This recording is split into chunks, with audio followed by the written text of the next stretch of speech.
through the sand like a thought in disguise. The scarab spins truth where the cosmos collide. Energy whispers, it never says goodbye. The Beatles crawl, the Beatles rise. Go to AmericanHealer.website now. Get the tools for health and inspiration the way God intended. Sort of burst the chaos, yet the chaos rise. My name Beatles, Beatles, Beatles, over and over, spinning the world in the grip of their shoulders. Beatles, Beatles, Beatles, under and over, rolling through time till the blackness is sober. The heat fades lower, the order begins. A stillness so perfect it hums from within. The void sings softly, entropy takes a bow. In the shadow of silence, the scarab knows how. The second law is dancing, feeding life through decay. The third law holds the promise that the stillness will stay.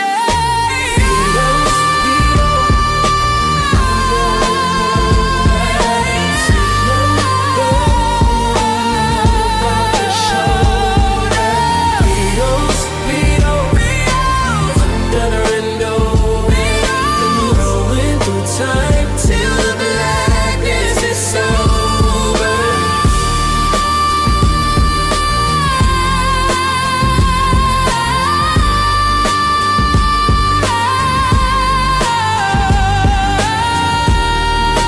Go to AmericanHealer.website now. Get the tools for health and inspiration the way God intended.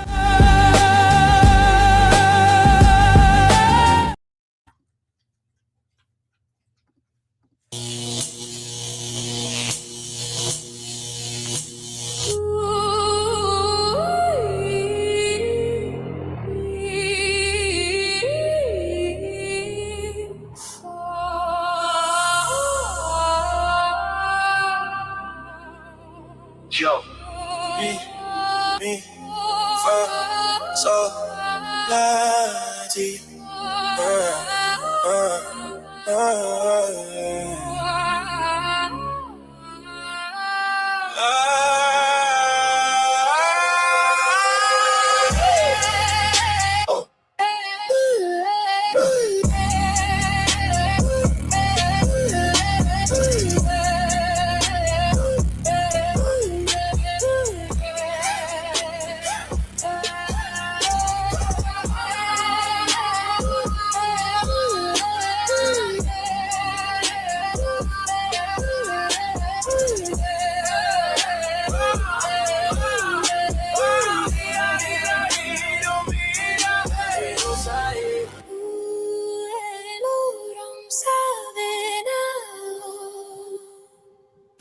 Load on me, yeah. Black glow, 3 a.m. blue hue on your skin. Coffee stains, coat on the screen, but your soul in a different scene. Badana drip, sip, slip, nature drip. Head in the clouds, your mind. Daydreaming out of time, walking on air design. Chasing stars, floating on cloud nine. Spirit of electron cloud around the core. Waves in the dark, probability war. Every thought a charge, every choice a spark. Oxidation creep when the signal get marked. Antioxidants, hold the line, hold the line. Too much noise in the field, block the shine. Protect the cloud, let the current stay clean. Coherence, the unseen, they see you in your chair, but you miles away. Eyes on the task, heart astray. Static in the chest, data in your veins. Trying to find a pattern in the pain.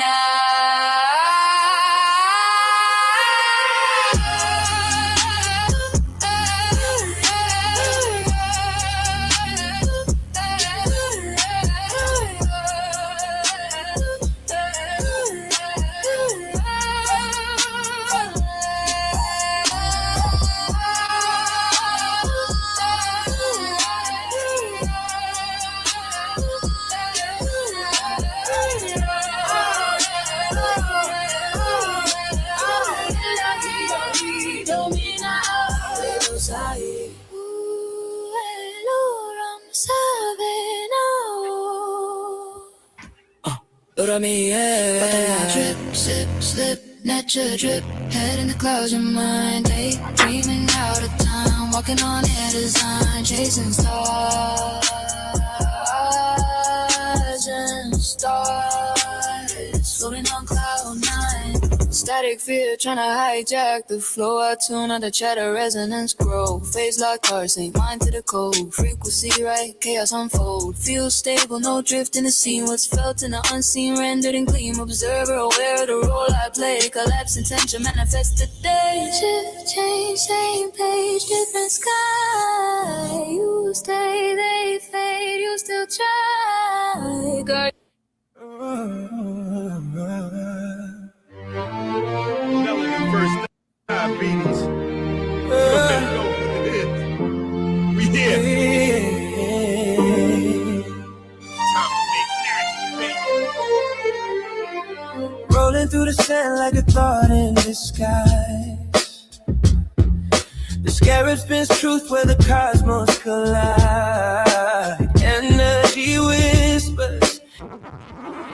Side effects may include diarrhea, seizures, hair loss, eye loss, teeth loss, leg loss, divorce, getting arrested, diarrhea, death, paranoia, your friends blocking you, dizziness, prison, your eyes falling out, uncontrollable gas. You will die if you take this.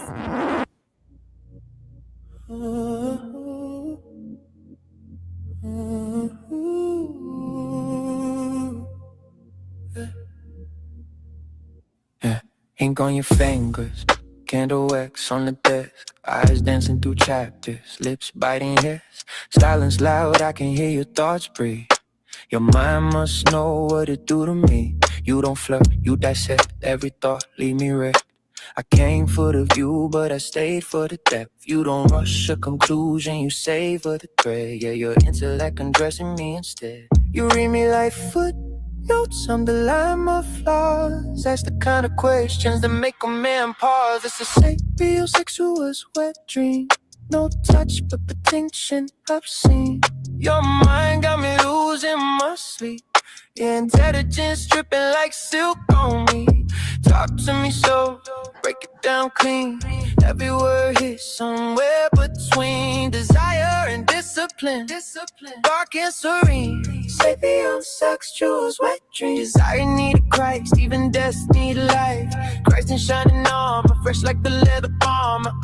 I'm a charm, a killer, a needle like Jeffrey Dahmer. Gently, or a luxury Bentley. Her ex would envy how desire tempt me. Glasses low, hardcover open. Quoted theories like spells you invoke. And you make my pulse race. Just the way you connect ideas in time space. You argue softly, but you stand on it. Confidence heavy, yeah, you land on it. Every pause feel intentional. This attraction intellectual. You don't beg, you persuade with a look, with a phrase. Your brain do things your body can't fake. This is sapiosexual spread dream. No rush, just a slow burst. Eating your thoughts got a grip on me. Intelligence feeling like luxury. Say it again, let me lean. Every sentence sharp and obscene. Desire wrapped in discipline. Sapiosexual's wet dream. Read to me, no one tells me, yeah. Let you go, school it instead. Break it down, fill me up. I don't need your body when your mind enough. This is sapiosexual's wet dream. Melanin first diabetes. We here. Time to make magic, baby. Rolling through the sand like a thought in disguise. The scarab spins truth where the cosmos collide. Energy whispers. Side effects may include diarrhea, seizures, hair loss, eye loss, teeth loss, leg loss, divorce, getting arrested, diarrhea, death, Paranoia, your friends blocking you. Dizziness, prison, your eyes falling out. Uncontrollable gas. You will die if you take this.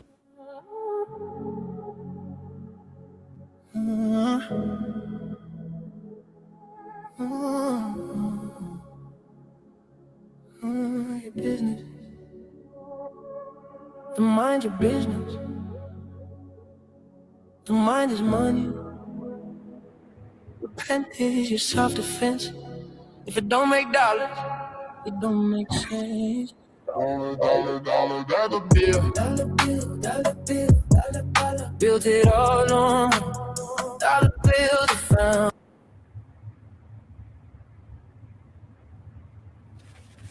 All right. First episode.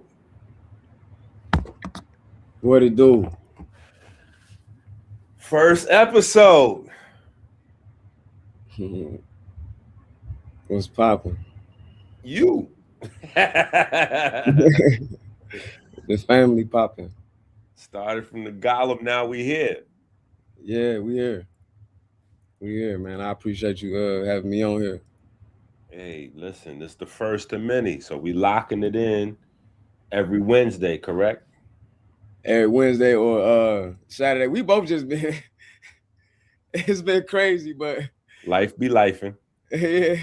But Wednesdays is cool. I think Wednesdays is cool. My daughter got, ballet on Thursdays, Mondays, and I got teach class, language class on Tuesdays. And I also got another class on Thursdays and Sundays. Then another class on Sunday. So Wednesdays and Saturdays is what's good for me. Yeah, I think that's good though, because we kind of get you coming right off a language class. So exactly, okay, so first things first, people always act like they can't read what's right there. Wait, right there in the corner. Yeah. So just tell the people your name. Corny, but just tell the people your name. And then tell them when you say you teach in class, right? Tell them what it is that you teach, your expertise and all that, and just give them a quick little 5-minute Alcoholics Anonymous introduction. Well, I came on the scene as Hard One. So calling me Hard One is cool. That's been my epithet that's been on my page for years. We got some people saying that I got some stuff for them. We can show that ain't true. Because that been my name on Win for years. And I've been in text I'm going to go into today, going to show that. But you call me Hard Win. Some people call me Hard or Hadar. Either or is cool. My English name is Scotty Matthews. So people out there that might see this that don't know Hard, or they grew up with me in Dalton in the south suburbs of Chicago or any other area, people call me Scotty. But some people will know I'm Hard or Hadar. Hard One is cool too. And tell us a little bit more about the classes. The classes that I teach. I remember the first time you had me on here, you was debating with the the whole evolution you did back in, was that like October, November, or whatever. And you found me on Instagram because you made a post on Instagram. I don't know if you remember this. You had made a post on Instagram. I do. It was like around October? Yeah, like October. Yeah, October. yeah, we just locked in. Yeah. Yeah, so people, I remember we was on side talking about something. I taught you something. Listen, I done learned from the brother Inky watching this stuff back 5 years ago. He was the only person I remember in the community that was talking about quantum mechanics and relating it to the text, even though he so-called don't read the text. Right? That's not your thing. Facts. But certain things, I took like years off. I took like 5 years. I wasn't watching nothing on YouTube, or I jump in here and there because I was really, really busy doing me, bro. But you brought me back in out of the blue because that comment I left on there, you deleted my comment off your Instagram. And then you jumped in my inbox like, hey, don't do that. You like, who? I was like, yo, I don't know who you are, family, but you cannot help the ops. They have no idea what I'm talking about. And you get ready to give them some stuff to look up, because that's what they do. They fish. You know what I'm saying? I learned Unk and them strategy I've been going back and forth with Unc probably now like 20 years. You know what I'm saying? So I know what he do. They be arguing about stuff they don't really know that well. And as they're arguing with you, they're learning from you. So Unc's style of learning is also his. Not only is his style of teaching, arguing with you, but it's also learning from you. So I could function with Unc because I got aunties and I got real aunties and uncles like him.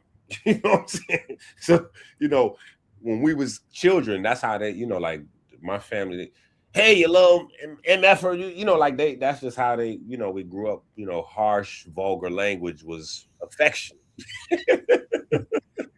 So No I doubt. recognize it with him.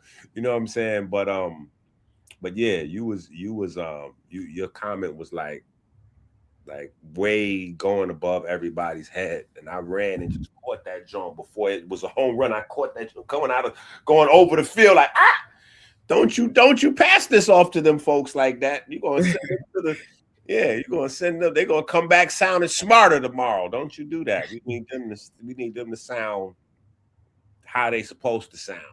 And what's crazy, Unc know exactly who I am. And it's ironic to me that some other people trying to act like they don't know either, but given the benefit of the doubt, maybe they don't remember. But Unc do, because in one of y'all post debates talks on Side Show, when he first seen me, he went crazy. Remember when he first seen me and I start talking, he lost his mind. That's a fact. You see, that's because me and Unc been arguing back and forth for 10 plus years now. People don't know that. Interesting.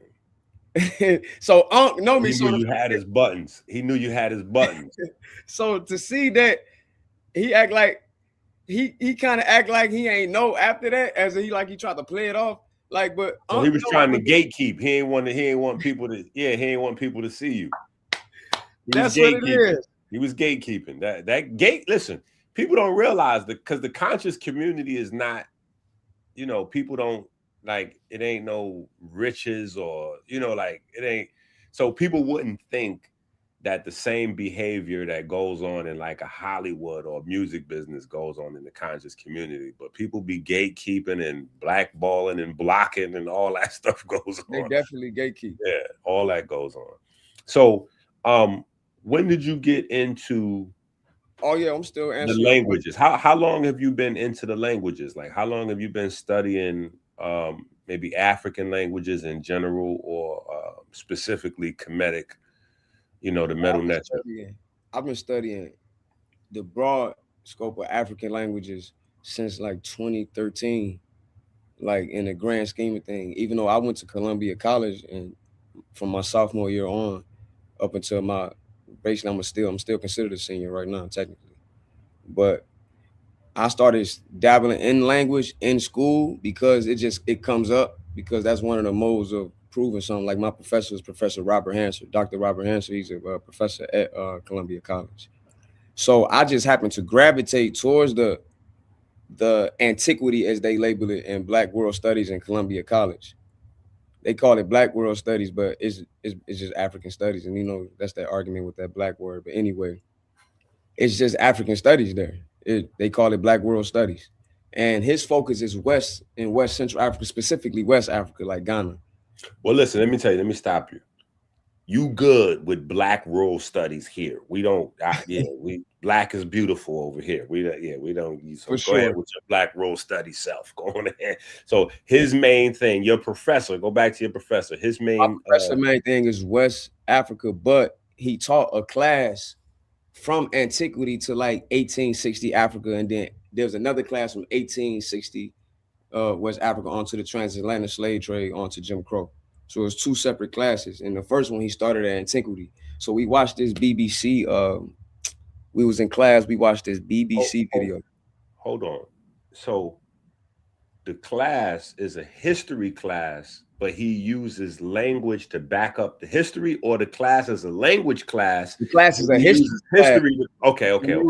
And language is one of the modalities that he taught me to use as a source. To verify that. Okay. To verify primary text.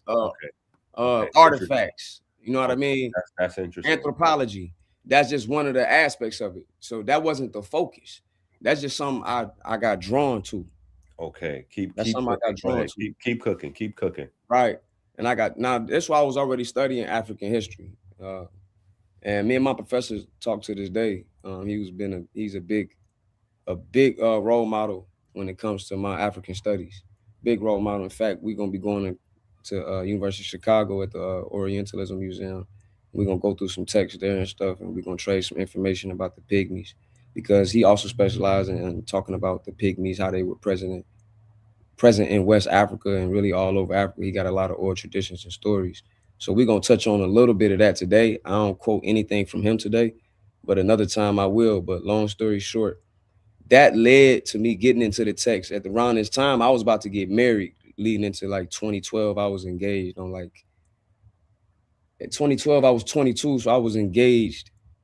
I got engaged that Thanksgiving. So when I got engaged, it wasn't just the drive because I just found out that history was my passion. It was the drive to get better as a man, as a person at the time, because I was about to get married and I just wanted to do it the correct way. So these two things ran into conjunction with each other. It's like kind of just hit itself on the head. When I was on Facebook, I was Hey, hold on. Lift your eyes up and look right at your computer for a second and don't move. No, look at your camera. Okay, never mind. Go ahead. Keep cooking. all right.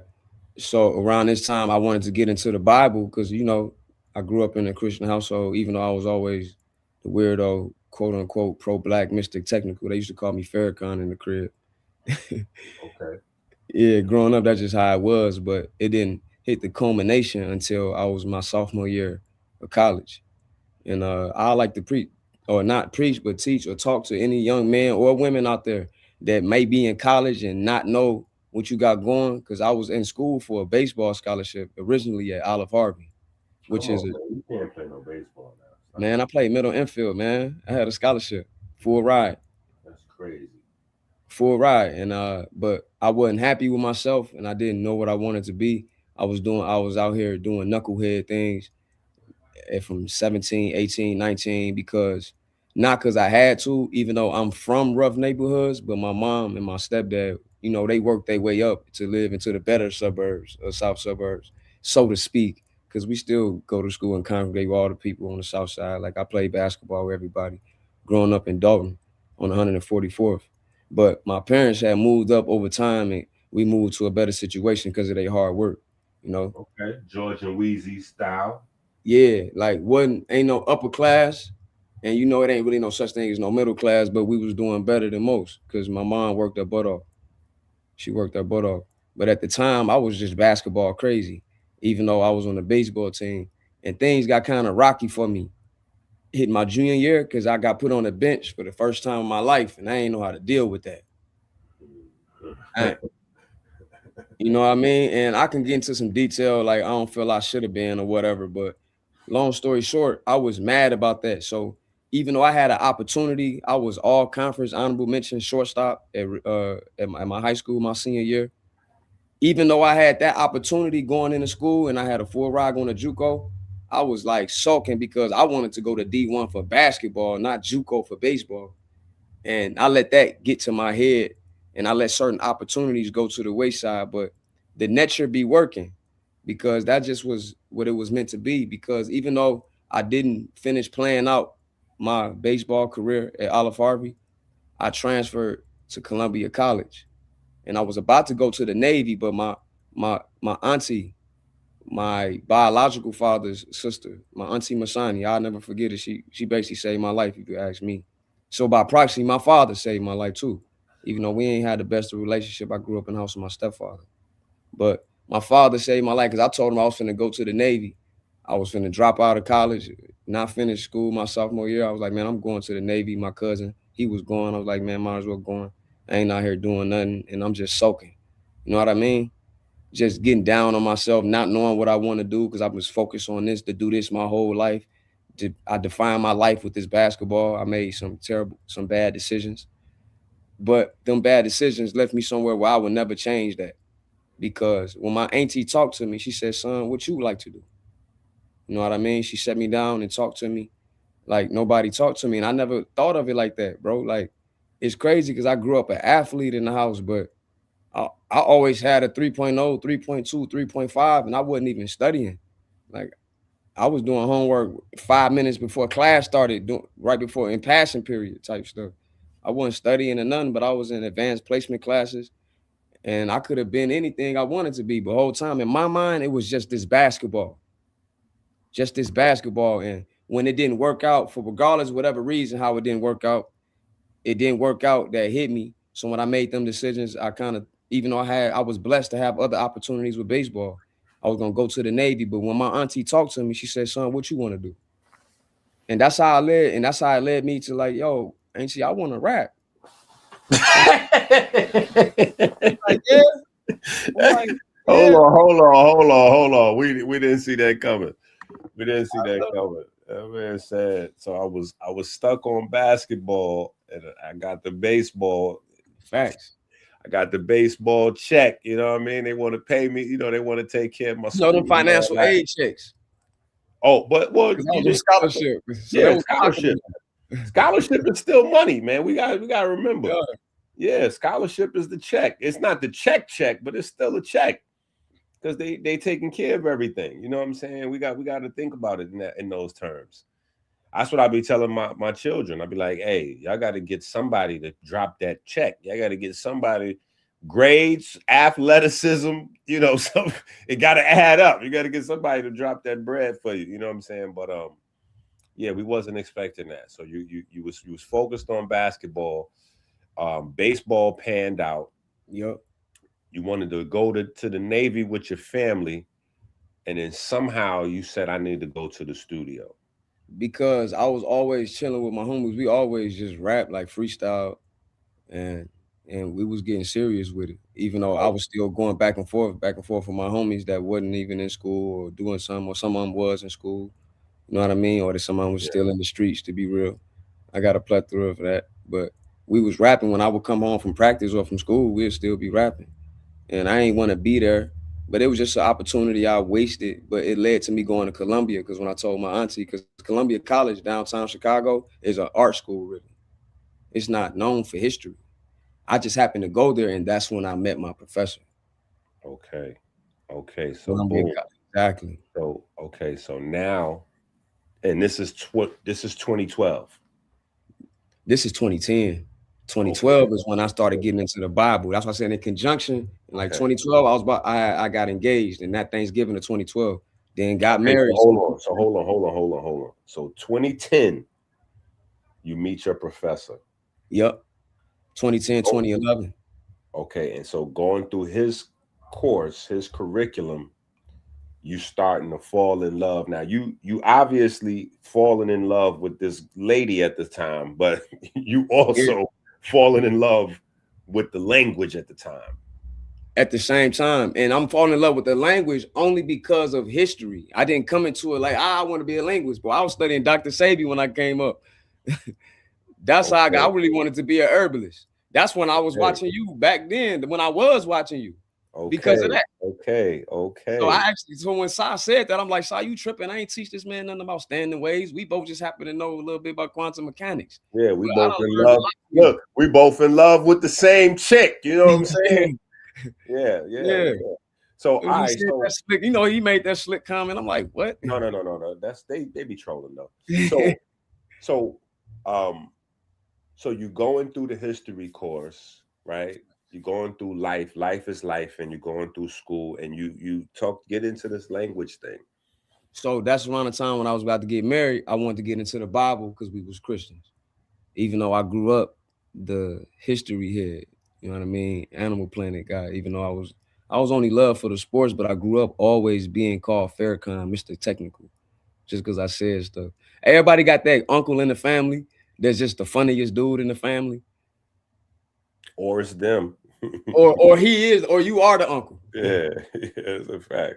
Right. So that uncle one day was at the crib. I was like 8. He told us he was there visiting us. And Uncle Kurt, his name Uncle Kurt. Uncle Kurt was like, hey, Carolyn, man, I got something to drink up in here. I'm getting thirsty. I got some Kool-Aid. I'm thirsty.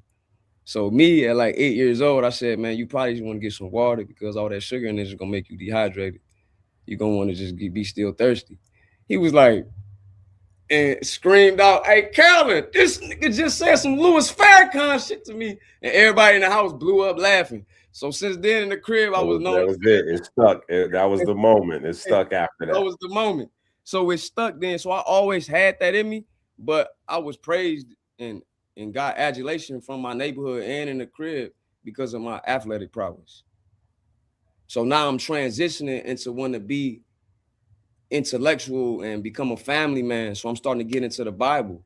And when I got into the Bible, you know, I'm learning a little Hebrew. I can't read it or nothing, but I had this perspective from coming from the Trinity perspective, living in the house. So I'm studying to prove my Christianity correct instead of studying it just to see what the evidence going to speak for itself. So I learned this word Elohim. You know, everybody come across that word when you in the conscious community, when you get into your groove. And when I came across it, I thought I'd had it figured out. I was cocky. I had debates before in school, and did spelling bees and stuff. I had never really got handled in no dialogue or debate situation. But I got on Facebook, and it's this old head, this OG from Brooklyn. It got to be a dude from New York. This old head from Brooklyn, and we in this. That's a shot. You know how it is, man. The gods be building, man. Maybe, hey, it is what it is. It's the truth. And that was in 2012, in December of 2012. And we was in this Christian group. So yeah, I had that's goat season. That's interesting because that's goat season. That's interesting. Go ahead. Very interesting. Yeah. So after I got engaged in November, now I'm getting into the Bible. I'm talking to a preacher. The preacher used to cut my hair when I was a shorty. He was still cutting my hair then at the time. So he was like a preacher / bishop or whatever. And I used to come ask some things just from the Christian perspective. So now I think I'm knowing a little something. And I've got to know some African history. You know what I'm saying? I'm in school. And I had this conversation with this old head from Brooklyn on Facebook. Hey, long story short, he destroyed me talking about Elohim. I was like, who was this dude? Like, and the stuff he was saying was just like, yo. And every time I looked it up, it was just correct. I was like, dang. Yeah. So that's when the language thing hit me. That's when the language thing took over. Because then I jumped in his inbox like, hold up, man. We call him Wise. Peace to Wise, man. I jumped in his inbox, and me asking one question led to another question, and then asking questions that afternoon led to 3 o'clock and 4 o'clock and 5 o'clock in the morning questions, all night, all day questions.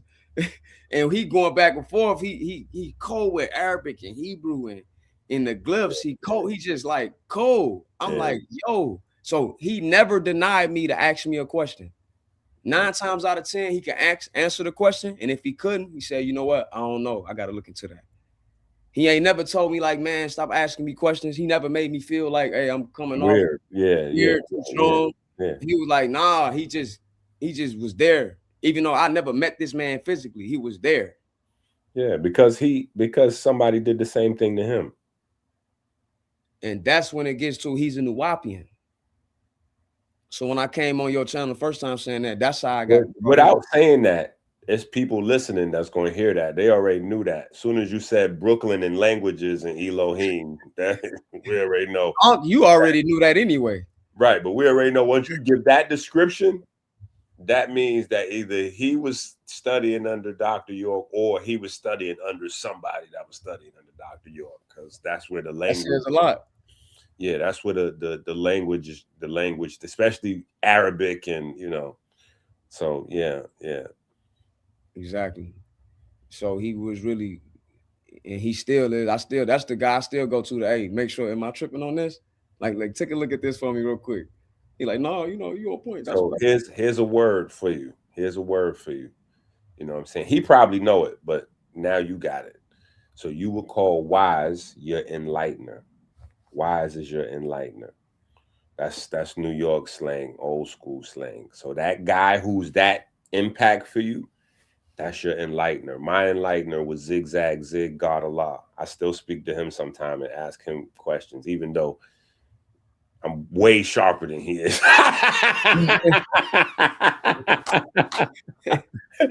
I'll be making sure to beat him up. You know what I'm saying? Like, nah, it ain't that no more, sucker. Yeah. But yeah, I still hit him up from time to time. That's your enlightener. You know, that's like the guy, Man, that's like you know my what I'm big saying, brother. who changes your mind in a certain type of way to never be the same. You know what I'm saying? So Yeah, man. yeah, it's That's like when so. you it's like that scene in the Matrix movie. You know what I'm saying? Morpheus was Yeah, Neo's yeah, enlightener. He took that yeah, red pill and that you know what I'm saying? yeah. From that moment it's all different. You know what I'm saying? So all right, so you in college, you know, you tapped in with the language. Where does it go from there? Now, how do you get from Christian to African languages or Man, hey, bro, it was right away. Like my cousin, I was gonna go to the Navy from. He called me a pit bull since we were shorties. Like he ain't always off with that. Like, and I don't take it as a shot. Like, but when I do something, like I go there. So to it was an enlightenment, like you said. But to me, it was the person I had already been when I was a shorty. It's just that y'all praised me for the athleticism, but for the other stuff, it was jokes. You know what I'm saying? Family jokes. Not yeah. I ain't take it as malicious, but it could have been some, lack of self-knowledge there, a little bit hint put in that. But I don't think my uncle meant that. But some people over time, they'll change up on you, look like, oh, he changed overnight. But that January 1st, I became a vegan overnight, went cold turkey. Mm. I never did the transition thing. So that came with that because that was one of them questions that came up with him when we was talking. We weren't just talking about language, but everything was explained with language. So I'm like, yo, what this mean? And he'd go into the language and then go to the root and then get the context, how it was used with the grammar. And then see, this is how they thought at that time. See, we don't think like this right now at this particular moment, but at this time, these connections show you they thought like that. You can look around the time of these people lived. So you put in history, so-called chronology with how scribes might write a certain way, how this is being written, and then you see certain concepts that's consistent with it as you're going forward. That's philology and linguistics it become linguistics when you start comparing morphology and you start showing the phonology and how what parts of speech or what parts of the mouth you got to say these morphemes or these letters with these phonemes, phonemes with these morphemes, which are words. So you look at everything in language is expressing how people or looking at how a people think. It's like a group consciousness, like an ant. And then the ant has the colony and everything is working together, especially if you study weaver ants. So me loving animals and watching Animal Planet went right along with the language because the Hebrew I started learning that it evolved from hieroglyphic script and the proto-Sinaitic script, and it just started growing. And then it coupled with what my professor was talking about in my other African classes while I was in college. So these things ran congruent with each other like electricity and magnetism. It was like electromagnetic field type demonstration going on with Talk those heavy. policies. Talk heavy. I didn't come in like a typical Nuwapian. I never met Panabab Yanun, who we call Dr. York. All I know is this brother from Brooklyn showed me more love than some people that's the same blood as me. And he ain't give me nothing but no belief. He said, listen, we ain't gonna talk about beliefs, only the facts. What can you show me? You know what I mean? So that's when it just snowballed. So for me, I had to look at it from a so-called academic way, but I hate that because then it become this ideology that we really learning from a Western like Western paradigm of how we look at academia. So Don't I don't think want to that look way. at it that way either. Don't think that way. Don't think that way. But to be real, when I'm in college, that's how the sources are written. That's how certain like you can It's see all it. right though. It's good There that ain't way. nothing wrong with that. The Yeah, it's good positive that with way. that is that you can't tell me that we something and you can't prove it. Like you got to show me Right. that. Like But what listen, in my somewhere Africa, listen, where do Wapia at? What's listen. In my younger days, right? My more militant, younger, more ignorant days as well. You know, I got a couple of those together, but I would think that same way. But over time, I learned to fall in love with the academic approach to things because if you can package, if you can package your concepts within the confines of academia, it's unbreakable. that's my point. So It's I didn't come in it just fresh like a new Nuwapian. These things was like electricity and magnetism, they was intertwined. So I couldn't look at it from one way. I couldn't look at something completely European. I couldn't see that, oh, they're saying Egypt. We wasn't in Egypt because we're sub-Saharan African. I couldn't just listen to that. But then you would get people like David Basilson, and they'd tell you that, hey, no, these people were quote unquote what we call sub-Saharan African. Then you'll get people like Rebecca Fudo Kennedy talking about sub-Saharan African is a racist trope. And you'll get the, you know what I'm saying, other European scholars I can mention. So you can go all the way to Budge, even though he kind of switched up. He admitted it was African language, Egyptian. So that was a good thing to me. That was the positive. That I wasn't getting caught up in being some blind believer in something. You really got it. You can't just tell me it's factual. Like, you got to show me that. All right, so put that down for a second. When did your love affair with science start? My love affair with science started when I started realizing that none of this stuff is really different fundamentally. Expound. From quantum mechanics to classical physics to philosophy. Somebody asked me this question earlier. I'm gonna just interrupt you for a second, but somebody asked me this question earlier. We was doing Black's Anatomy. We was talking about food and medicine, and you know what we do. So somebody asked me,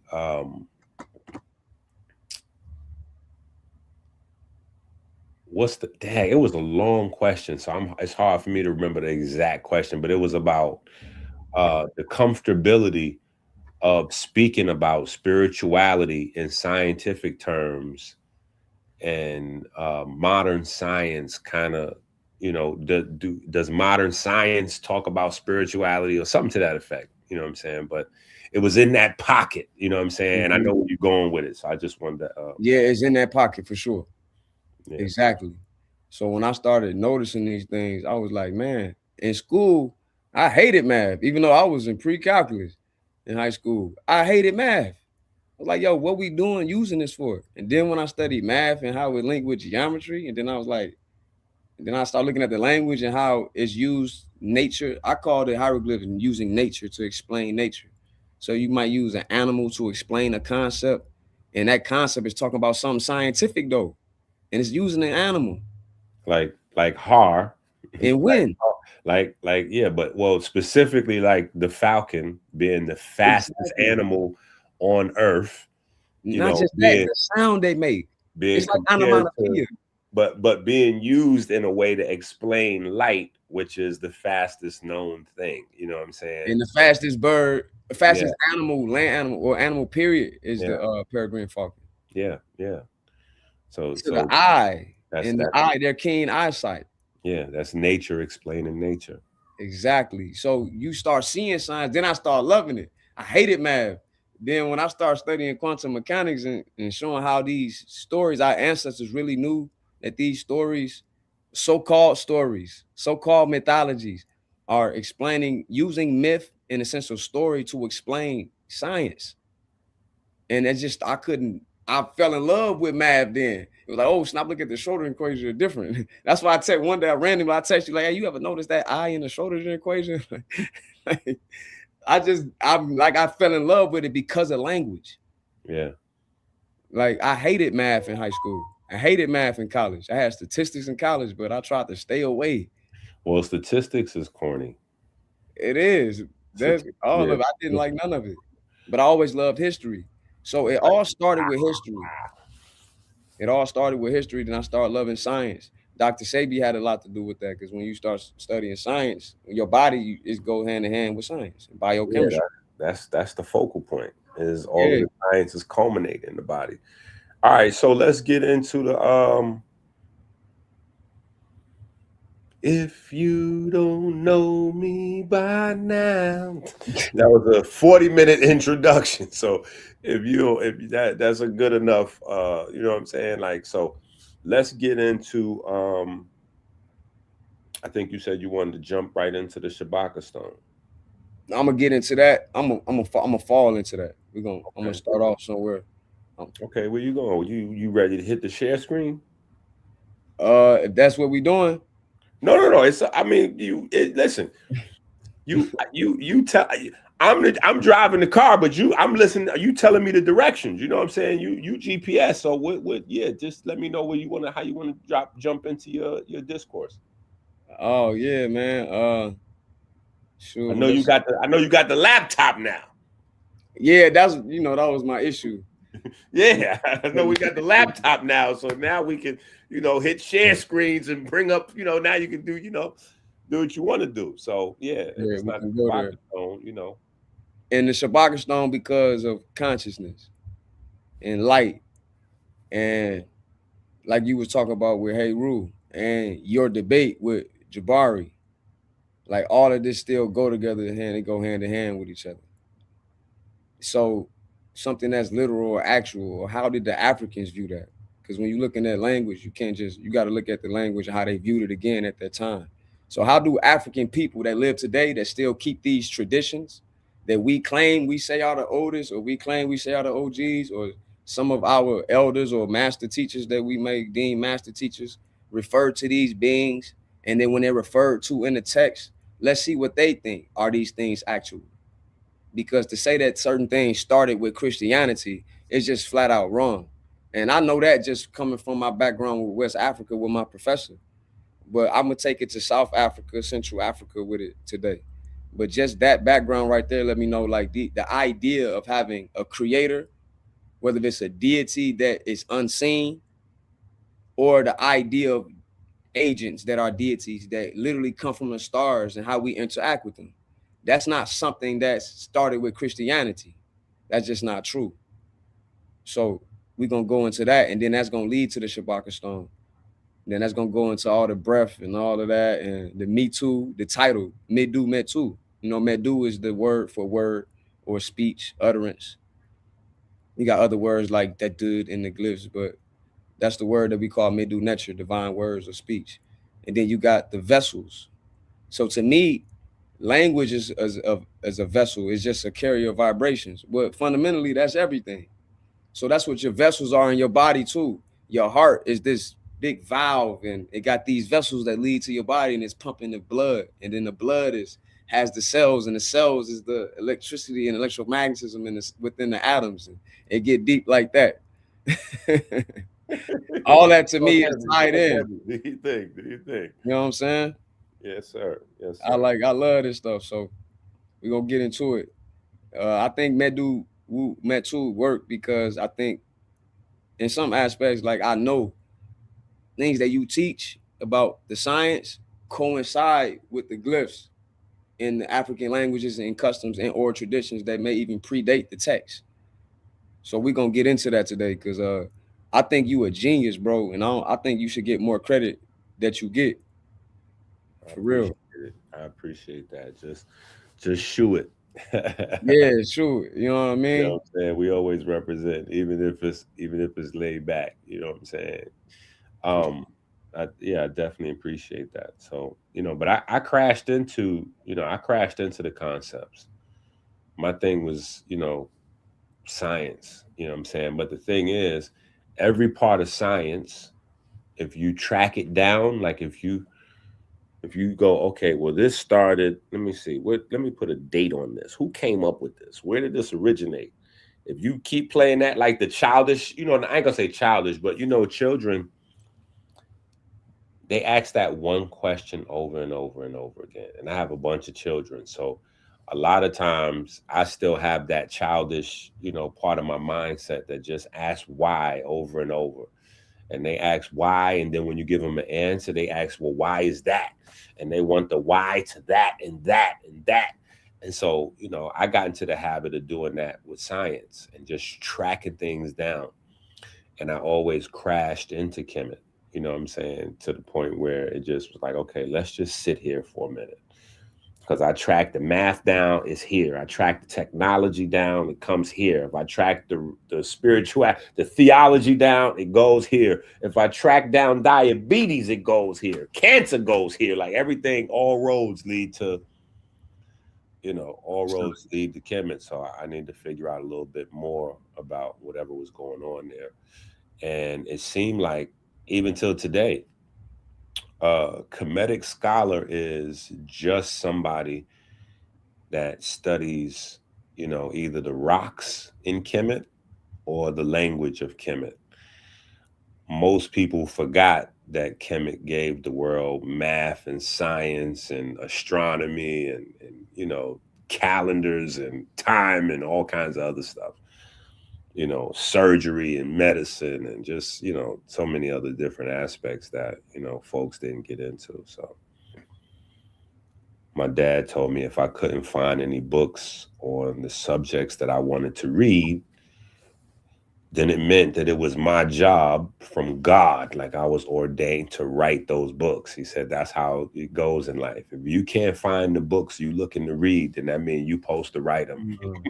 They don't exist yet. You got to bring them into existence because somebody else is going to be looking. If you looking, somebody else is looking. So somebody has to put that work in, put that pain in, and stumble through the first editions of whatever it needs to be, whatever the people need. For sure, man. How many books you wrote? About 200 now. Come on, man. How can nobody not respect that, even if you don't agree with everything? Einstein and Niels Bohr ain't agree on everything. I think they would. That is a fact. We look at, we look at that time period, and those names are all celebrated. At least in the realm of academia, those names are all celebrated. You know what I'm saying? But we don't really realize that most of them was ops, and they was banging. They was banging. They was ops and they was banging. They was banging. They was holding symposiums, pulling up the other person information, debunking it, running folks out of business. Fights was breaking. It was wild back then. The white folks ain't passive. White folks are not passive. So they was banging. And just like how we notice in music culture, they entourages was banging. You know what I'm saying? So it was wild, the science culture. You know what I'm saying? The science culture was wild in the late 1800s, early 1900s. It was definitely a exciting time to be alive. Very exciting. Yeah. Very. Yeah, So over history, it's quiet times, and then there's those times that's exciting to be alive. Like right now is an amazing time to be alive. A lot of stuff is happening in our lifespan that for centuries to come, the world would be impacted, good or bad. You know what I'm saying? But yeah. So what's the first stop in the car? Where we going? I got a little PowerPoint. Okay. And hit the share screen. Hit the PowerPoint share screen. Gonna be well, we'll get to it. Hit the share screen. Yeah, hit the share screen. Put that joint up.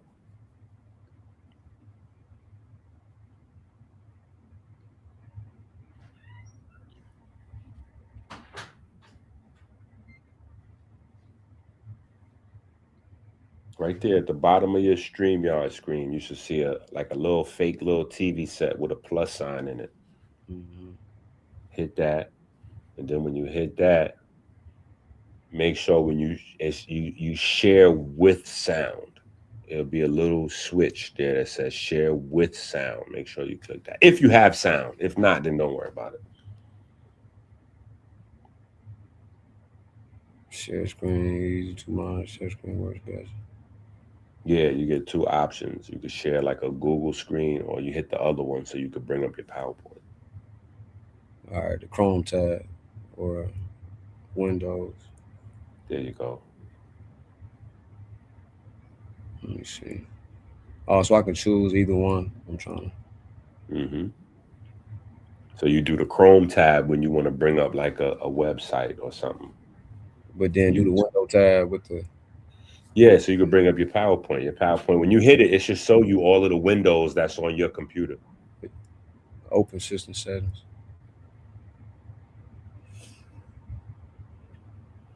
It's loading up. Or can I do an entire screen? Mm-mm. Go to window. Nah, don't do entire screen. Entire screen is corny. Okay. Because it's going to show us too much. If you show just your PowerPoint, it'll focus on your PowerPoint. All right, I'm looking for the PowerPoint joint. Did you open it up? Yeah, the PowerPoint open. Yeah, so it should be in your share screen. I don't see it though. I just see internet.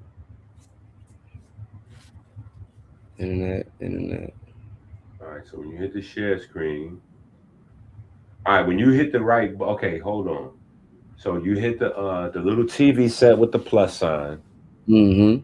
and then a menu should open up that says slides and PDFs, extra camera, video, image, right? Wait, It just say hold on. No. It should say, excuse me, my bad. It should say share screen at the bottom. I'm trolling because I got the main thing. So rewind that. When you hit the TV set with the plus button, you should see where it says share screen. And when you hit share screen, a window should pop up. And you got Chrome tab or window. You go to window, and when you go to window, what options do you see? when I go to window, I don't see no options. It's blank. Hold on, it's doing the rainbow wheel. Let me see. No, my mouse is rainbow. So when I hit the window tab, don't nothing come up. It just say open system settings. Oh, share so window allow open. screen recording for Chrome. Oh, there you go. Follow those instructions real quick. You gotta do all what the computer's saying, because this is your first time doing the share on the StreamYard and all that. So you gotta allow. So I gotta open my settings. Yeah. You gotta allow your permissions and all that to happen. So let's give Har a minute to set up his program. Go set up your program. So I think they say I gotta start over. Go.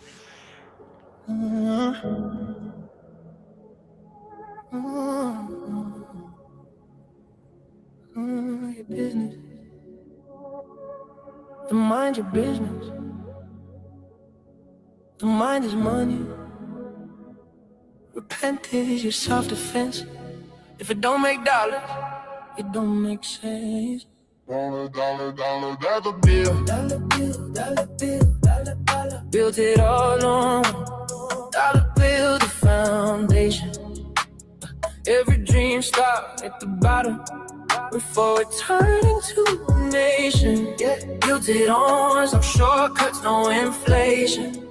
Every dollar got a story. The currency of patience. Started from the bottom, now we started from the bottom. Started from the bottom. Money's blood, a magical force. The logo with money give life to a corpse. Health is wealth, a spell a glitch. If health is wealth, how does a corpse get rich? Just that Wall Street flow, baptism, homage. You know human life, stock and bondage. It's what you crave. Banks direct the way again. Banks directing the way.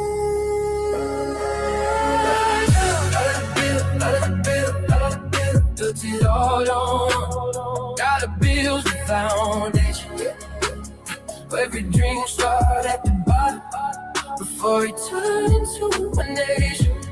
Built it on no shortcuts, no inflation. Every dollar got a story. The currency of patience. Started from the column, now we here. Started from the column, who start? Started from the column, wealth is inside it. Romeo Osiris, the first course we were doing dirt mean. Here the reason for the number 13, pyramid symbolism, understand the doctrine. All his branches came from like a knot in the apples from the. She chopped the stakes, the 13th race. After the 12 days, Osiris' days on Aries was gaze. The Emmys, the logo stamped engraved. In the beginning it was the birds, sad and wave. One is one is me, from Abra, I am. One is me, from Abra, I am. Every second she said it's a pit. Let's talk about living in sin. It was money, little long. It's just a coincidence. State religion is the strongest. With that money, make money, money, money. With that money, make money, money, money. With that money, make money, money, money.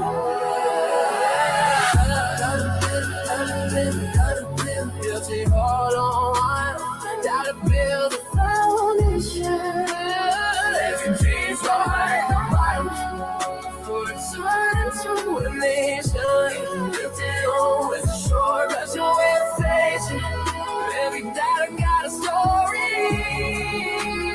trying to see innovation.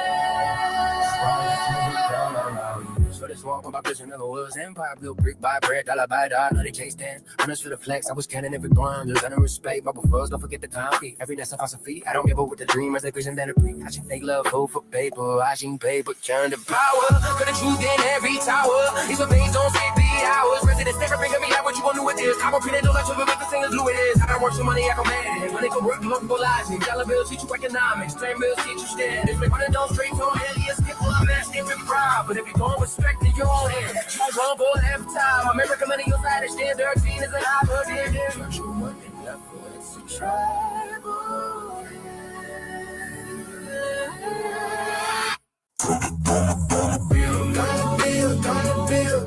Build, put it all on dollar bills, foundation. Every dream inside at the bottom, for eternity. Nothing on what no start, that's no inflation. Every dollar got its soul. Trying to see innovation. Started from the bottom.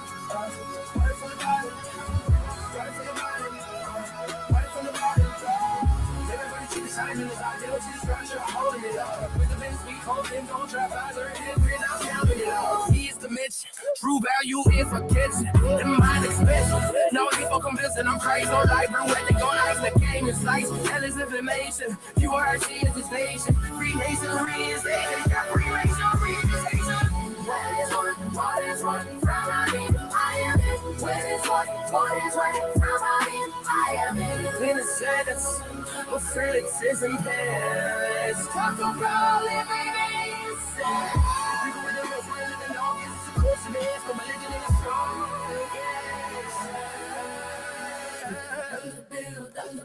Dollar bill, lose it all on one. Dollar bill, the foundation. Every dream started at the bottom before it turned into waste. Look at all what the fuck was for inspiration. Every morning I got a story. Currency invitation. Started from the bottom. Started from the bottom. Started from the bottom. Started from the bottom. Made that money. Made that money.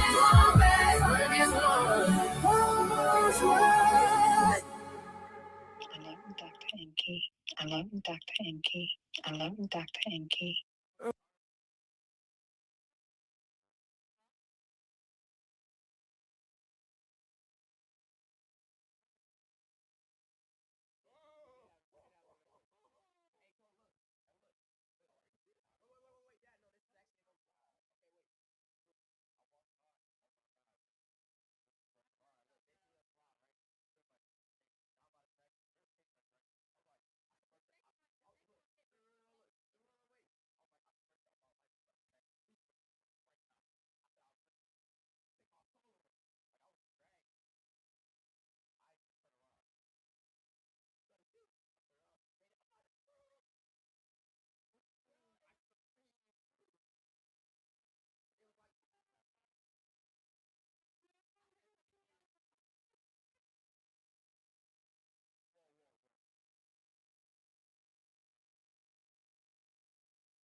What? You had your camera on? Yeah, I told y'all I'm on the. You didn't say that. I told y'all I was live. You said you were live. You didn't say that other part. What are you doing, bro? You didn't say that. I told y'all I was definitely live. Chill, my heart. You bugging? And they didn't see the whole celebration. They just see the last part with y'all rubbing each other's head. Buddy. No, come on, man. Move away from here. Move around, man. Move around. Go away from here. You didn't hit the game-winning buzzer beater. It was the last shot that we made. You're going crazy. It was my first shot, so. That's Chloe, everybody. That's Chloe. Inner Beauty. Amber is. That's how long Inner Beauty been around. Yeah, that's how long Inner Beauty been around. Inner Beauty been with us for a long time. Shout out to Inner Beauty. She's been with us for a long time, but that's not Amber. Amber is a mom. Amber then graduated from college. She on her way to being married, and she got a baby. Yeah, Amber's Amber's a mom now. Amber's a mom now. But last time y'all seen Amber, last time y'all seen Amber, she was on the baseball team in high school. I think that was her 9th grade year or 10th grade year, something like that. So probably about the same age as Chloe is now. Yeah. So that was about a good 10 years ago. Oh, okay. Harwin is back. Okay. Harwin is back.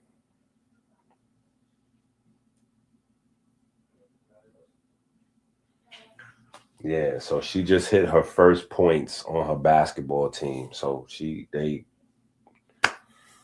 going crazy. And they both play for the same school. So that was the story. Y'all didn't hear the audio. But the story is their team was losing, right? The girls' team was losing. And Chloe gets fouled and sent to the free throw line. This is her first time at the free throw line. So all of the boys from the boys' team was looking at Chase like, what is your sister going to do? Is she getting ready to blow these free throws for the team or what? And so he was talking super greasy, like, yeah, she definitely about to can at least one of these free throws, blah, blah, blah, blah, blah. Sweating bullets because Chloe cannot shoot.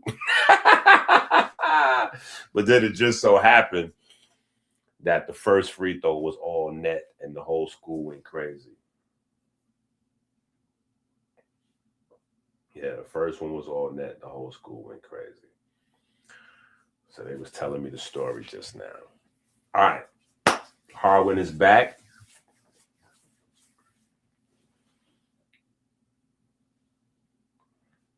You there? We can't hear you. Make sure your mic is good. Hear me now? Yep. There you go. All right, so let's try to share screen. I should be sharing. Mm-mm.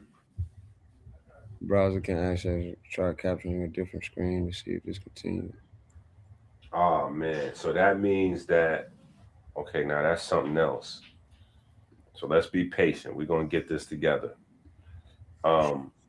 So now what you got to do is, this is a separate issue. So the first thing you had to do is go allow permissions from your computer to talk to the StreamYard.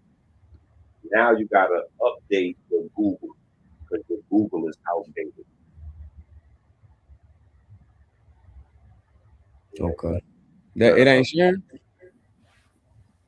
Okay, wait, here we go.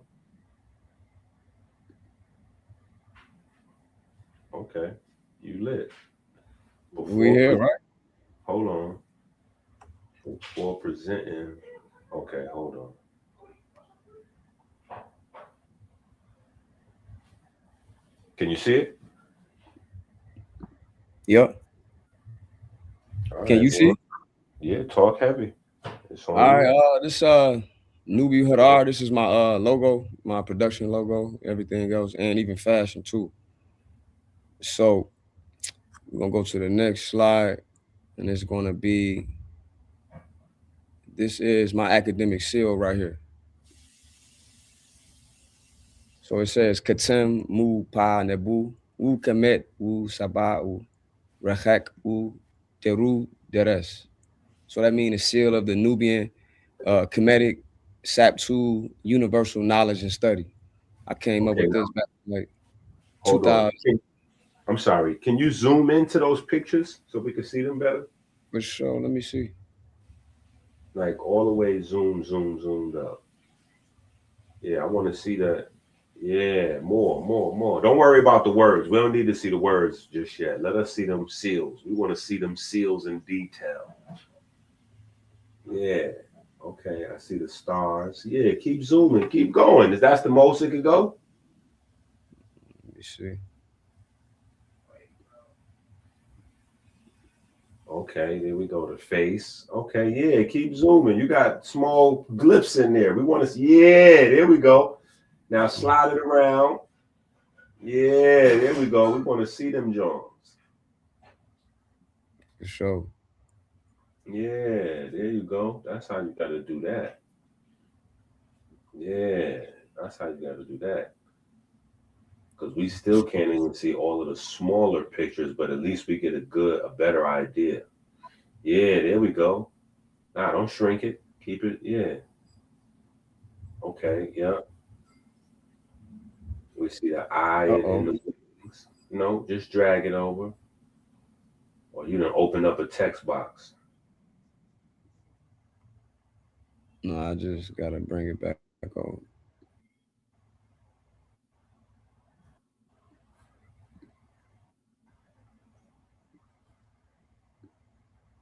All right.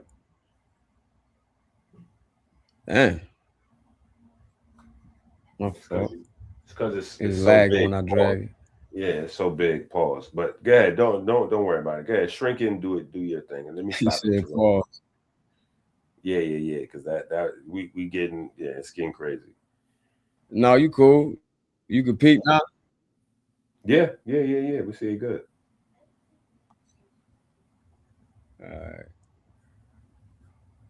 I can go over here. All right. Want me to read these to you? Yeah. Break it down. You say I'm you on- wanted to get into it, what they mean and all that. Yeah, go ahead. Yeah, go crazy. Yeah, no doubt. So this right here, you know this. You know, that's the falcon. That's hard. It says Shimsu. This is the determinative for following, and these are another determinative for men. So it says, I know you're familiar with that, right? The Shimsu Heru? Heard that term. Yes, sir. Yeah, absolutely. Absolutely. This Yeah. over here, this is an authentic I was talking earlier Nubian. about the difference between secret societies and societies with secrets and fraternal orders and having that whole conversation because people you still got a lot of people that think that concept comes from Europe, so it's wild. You was going in about the masonry, huh? Yeah, but just deeper than that, just on a general level, like they think that concept comes from Europe, and that's so crazy. Nah. In fact, That concept. the song that was playing while you were setting up the computer, um, in that song, I talk about the fact that Freemasonry, I talk about Freemasonry being Haitian. You know what I'm saying? Because a Uh-huh. lot of people don't know that, like, they credit Albert Pike with the higher degrees of masonry. Like, so people know that you got 33 degrees, and they credit Albert Pike with the degrees from 4 to 33. But Albert Pike didn't make those degrees. Those degrees came from a French guy who went to Haiti to study the Haitian systems that was already in place. And when he Yeah. studied Haitians, it's a guy named Stephen Morin. Stephen Morin. It's funny, his last name is His Moore. name Morin. Yeah. But Stephen Morin, French guy, he went to Haiti to study the priest and the voodoo culture and all of the ancient initiatory systems that was in Haiti. And he wrote the degrees. And from there, his assistant was named Henry Franken. So Stephen Morin wrote the degrees, and then Henry Franken bring them up to the States. And that's when Albert Pike got his hands on them. And Albert Pike wrote he kind of like formalized the study of them. And when people got their hands on his writings about the higher degrees, that's all the world knew. Because before him, the information wasn't public. It Okay. went straight from Haiti, you know, it was in a very few hands, or only maybe 5 or 6 people had touched those documents before he got his hands on them, and he expounded on the degrees. And then that's when the Masonic world got their hands on it at large. And so he's always credited as the person and that Haitian history attached to it. So people have no idea, you know what I'm saying, that even modern initiatory practices still come from, you know, that lineage going back to Africa. Oh, But okay. I anyway, didn't know about that Haitian link. yeah. So anybody interested, you can look up Stephen Marin and Henry Franken. You know what I'm saying? But yeah. So get back. Oh, you know, he was going in Shemsu Heru. Yeah. Yes, indeed. Then you got the Bennu bird right here for you know, rebirth, continuation of life, and that to the right of that, right here, this is Pasejet. Really, the bow is actually called Pasejet, and the act is called Seti. So we would say Ta Seti, land of the bow. Seti also is like shooting, and this arrow holder right here is authentic. I just had it put to size and had my homie that put this together for me put it on there, but that's authentic from the University of Chicago. You can get it right on the website. And Interesting. then, yeah, for sure. You know, I'm all about showing and marrying the so-called Nubian and Kemetic culture, showing how they come from, you know, not too much different from Dr. Ben, you know, showing how those people started out as one, maybe an amalgamation of different groups or tribes, but what you would consider Nubian would be like the A group in academia, where they find the Kustal incense burner. You will hear that's also at the University of Chicago. You will hear the Elder Infudiji going in on that a lot. So I'm all about trying to marry the cultures, showing the similarities between the cultures. I kind of connected to how you had the Civil War with the North and the South in America. Mm-hmm. At certain time periods like that where it was up between the Nubians and Egyptians, but you also had time periods where they worked together. And That's then at the beginning though, they were one group of people, and they were related or similar to what we call in the A group. So that's why you see most people don't know study Egypt. We know that the first known is Ta Seti. yeah. The Civil War is a lot of what happened in American history is a replay of Kemetic history. Interesting position. Yeah. That's the example I use. Like that's to get to us understand, because you know the European Eurocentric academia has made us, well, those who know and study. Even though you still got people in the conscious community that want to argue that these people were different and they're not black. I ain't finna get into all that, but those that know how they tried to separate these people, like one was better than the other, and this one was definitely Those are not. not really real arguments, though, because the people, you know, the crazy thing is, you know, these people drew pictures of themselves. Exactly. But then So, you got brothers like, yeah. I don't know if you should talk with or watch King's Monologue. Anybody watch King's Monologue? I'm gonna plug him. An intelligent brother that's in the UK, and you know he do reconstructions of statues, some of the artifacts over there, and he's showing how they altered the shapes and the noses and changed them, and he really be going in. Like Okay. so, yeah, check him out. He really be going in on that, and he seems like a real good brother.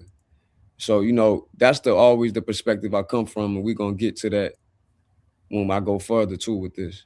So the next joint will be, I'm gonna give a shout out to the brother Dr. Inky. While he shot me out, he gonna end up shouting himself out. Hey, all love. Um, Yeah, I got you on here. Yo, okay. Yeah, I mean, it's all crazy.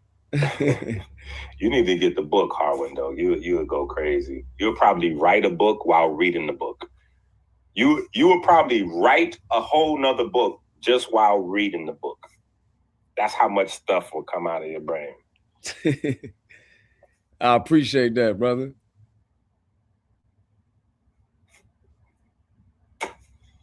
Yeah, because Harwin's at the genius level already. Yeah, I appreciate that, my guy. He said, which book? The Now new watch book the that plug. just dropped. That's a great question.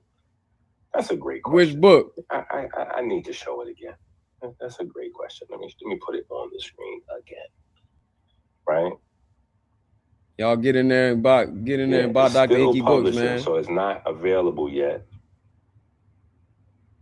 Plant Yeah, Genetics. it's still publishing. So there go your plug, bro.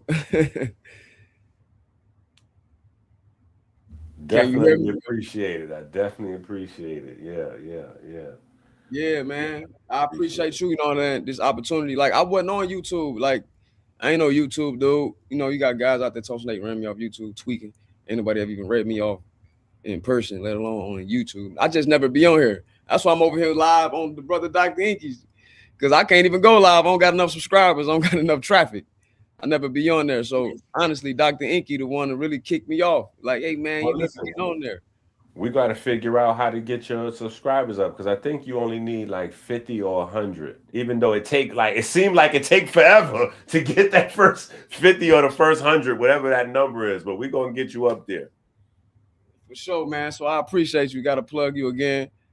And even though I was eventually going to get on YouTube, I had been on social media for years, like arguing back and forth with people, but I ain't never want my face to be out there. I was giving people information for free, man. I don't probably written books over the last decade or so, arguing with people on social media or just talking to people and people seeing debates I'm having and they'll come in my inbox and want to ask questions. And the same thing that was done for me, I done for other people that the Elder Wise from Brooklyn did for me. And I had other guys I ran into. I want to send a shout out to my brother Matt Dewberry. I ran into him. We clicked up on social media around the time when I was really going before they shadow banned my page.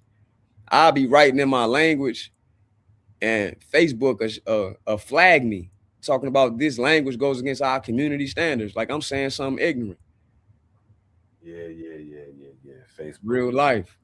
Facebook. So shout out to him and shout out to the brother Quincy. Wait a minute. So what's your YouTube page? My YouTube is Hard1999. Okay, hold on. Let me see. Yes, sir. Let me see if I can find your YouTube page. Yeah, let's find that YouTube page. Let's see if we can find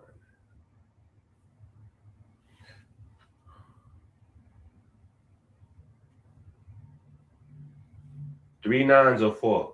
3. HARWN. Boom. I see it right here. 4 videos, 16 subscribers. See, and my first video go back years ago. Me and my daughter on there. I see her. She right on there. Hold on. Yeah, that's my baby. This was supposed to end up being her page. Yeah, so we got to go subscribe. So this is Harwin page. Everybody come on over here. Hit the subscribe, hit the arrow, and then hit the the notification. So yeah. Yeah, that's me. You should go to 17. I don't know why it's still at 16, but yeah, everybody come on over here, subscribe. You got a beautiful daughter. Is that her in your back seat? Yeah, that's her 8 years ago. Yeah. Okay. Yeah, she's a big girl now. Yeah, you got a beautiful daughter. Okay. Smash Rockwell capping on your page at your age. Yeah, see, I got people was having me my name in they videos talking about me. First he was saying, "Oh, brother, you a G with the glyphs." Then when he said we disagreed on something, now I'm not, or I can't, whatever he was talking about. So he wanted me to show that hard win that I knew that already. So I just showed it. I knew this years ago. That's what my name is. Nah, he was clowning. He was trolling. Yeah, I mean, I ain't never on here trolling. This is my thing. I'm not on here to be no troll. Like, I really have genuine intentions. This is really my passion. I love this. Like, I put everything. Right, so hold on. I'm sorry, brother. We need you to get 34 subscribers. So let's try to get him 34 more subscribers. We need him to get up to 50 subscribers so he can start going live. We need the brother to get 50 subscribers. So I need 34 people from my page to go over and subscribe to his page.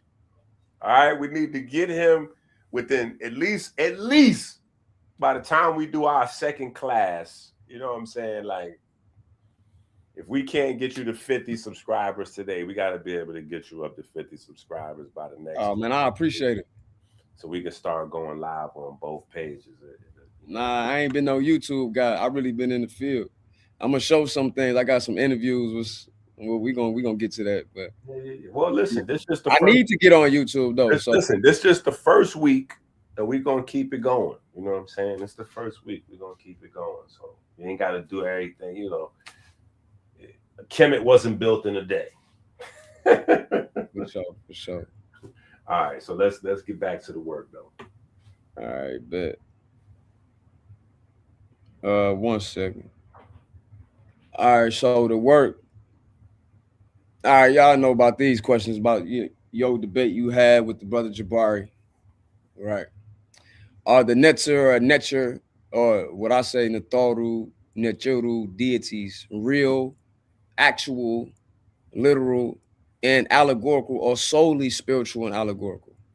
So, my position is that all apply. I see all aspects of it in the text. I see aspects of allegory.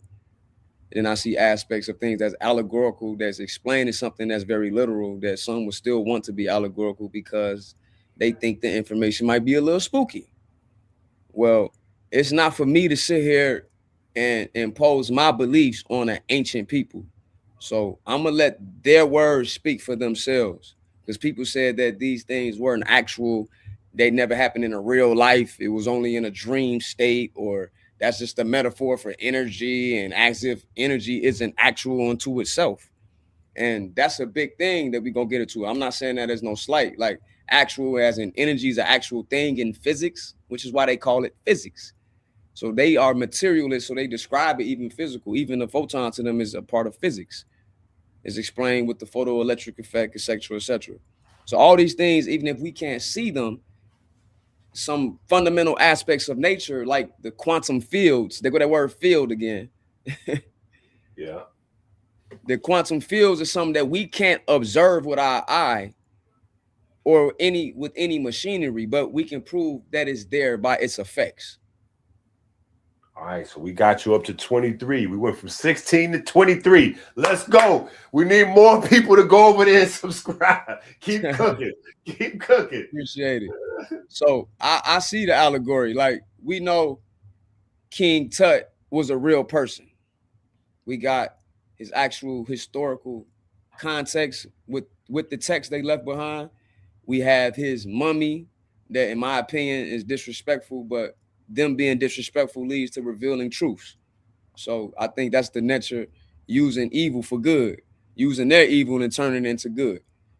Because how would you feel about somebody dug up your grandmother or your great grandmother or something like that? That's just my perspective on it. Somebody might have a different perspective, and I respect that, but that's still evidence that we can use. So if you will see King Tut, your boy King Tut, in his head on a flower, we know that they're mimicking him after Nefertum, the head coming out of the lotus flower, mimicking the sun being born, coming out of the primordial flower.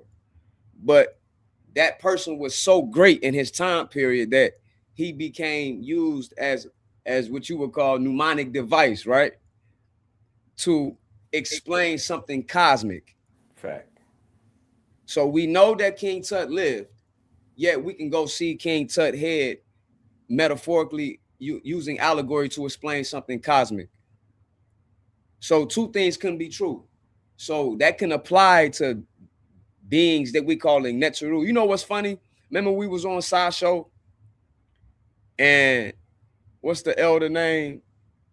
His name slipped my mind. Elder Suntan. Exactly. Suntan crazy. Elder Suntan was like, yo, here go the definition for here go the definition for netta right here. And low key, he didn't peep the first word said beings. You know why? Because Suntan doesn't know it, but Suntan is a reductionist. See, this presentation is against reductionism. Yeah, he shrinks everything down to its simplest form, which is good sometimes, but not all the time. Sometimes you got to keep it, you got to make it as broad as you can, so that way you can get the full, the full picture. And when it came to Kemet, that was their thing. Kemet was about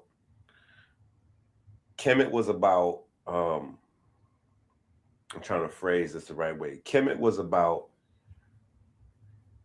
cosmic, yes, but Kemet was specifically about conscious expansion. It was about conscious expansion. And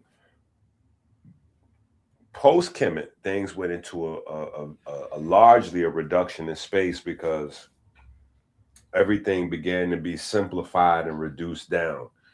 Even if you think about going from using abstract geometry to hyper-specific equations, the equations are good because they provide more clarity sometimes on specific things, but in the larger space, you lose a lot of context. So that's why anthropomorphizing ideas and creating narratives, it becomes an early way of, or the precursor to what you have in a scientific mechanism. In a scientific mechanism, you have to identify the parts, and then you have to describe the interactions of those parts. So when you anthropomorphize certain aspects of nature, you're identifying the parts by turning them into characters, and then by adding a story around those characters, now you get to discuss their interactions. So the interactions of the things the characters represent is unfolding inside the story with, the various different narratives. You know what I'm saying? Like, I always reference the Amduat explaining photosynthesis, where you have Ra, the sun, the light, joining with Asar, Wusir, who's the green man who represents the plants. And then, the wheat grows, the plants grow for the people in Wu. So that's an early description of photosynthesis. But it's clear because the parts are identified, the chlorophyll, the green, and the sunlight coming together to produce what we would later on, call the fruits or the food for people. You know what I'm saying? All those interactions were identified. So yeah, it was a reductionist period because everything needed to be reduced down and reduced down further, or like the distilling process, distilling things down further and further, where consciousness is really about perception, perceptive awareness.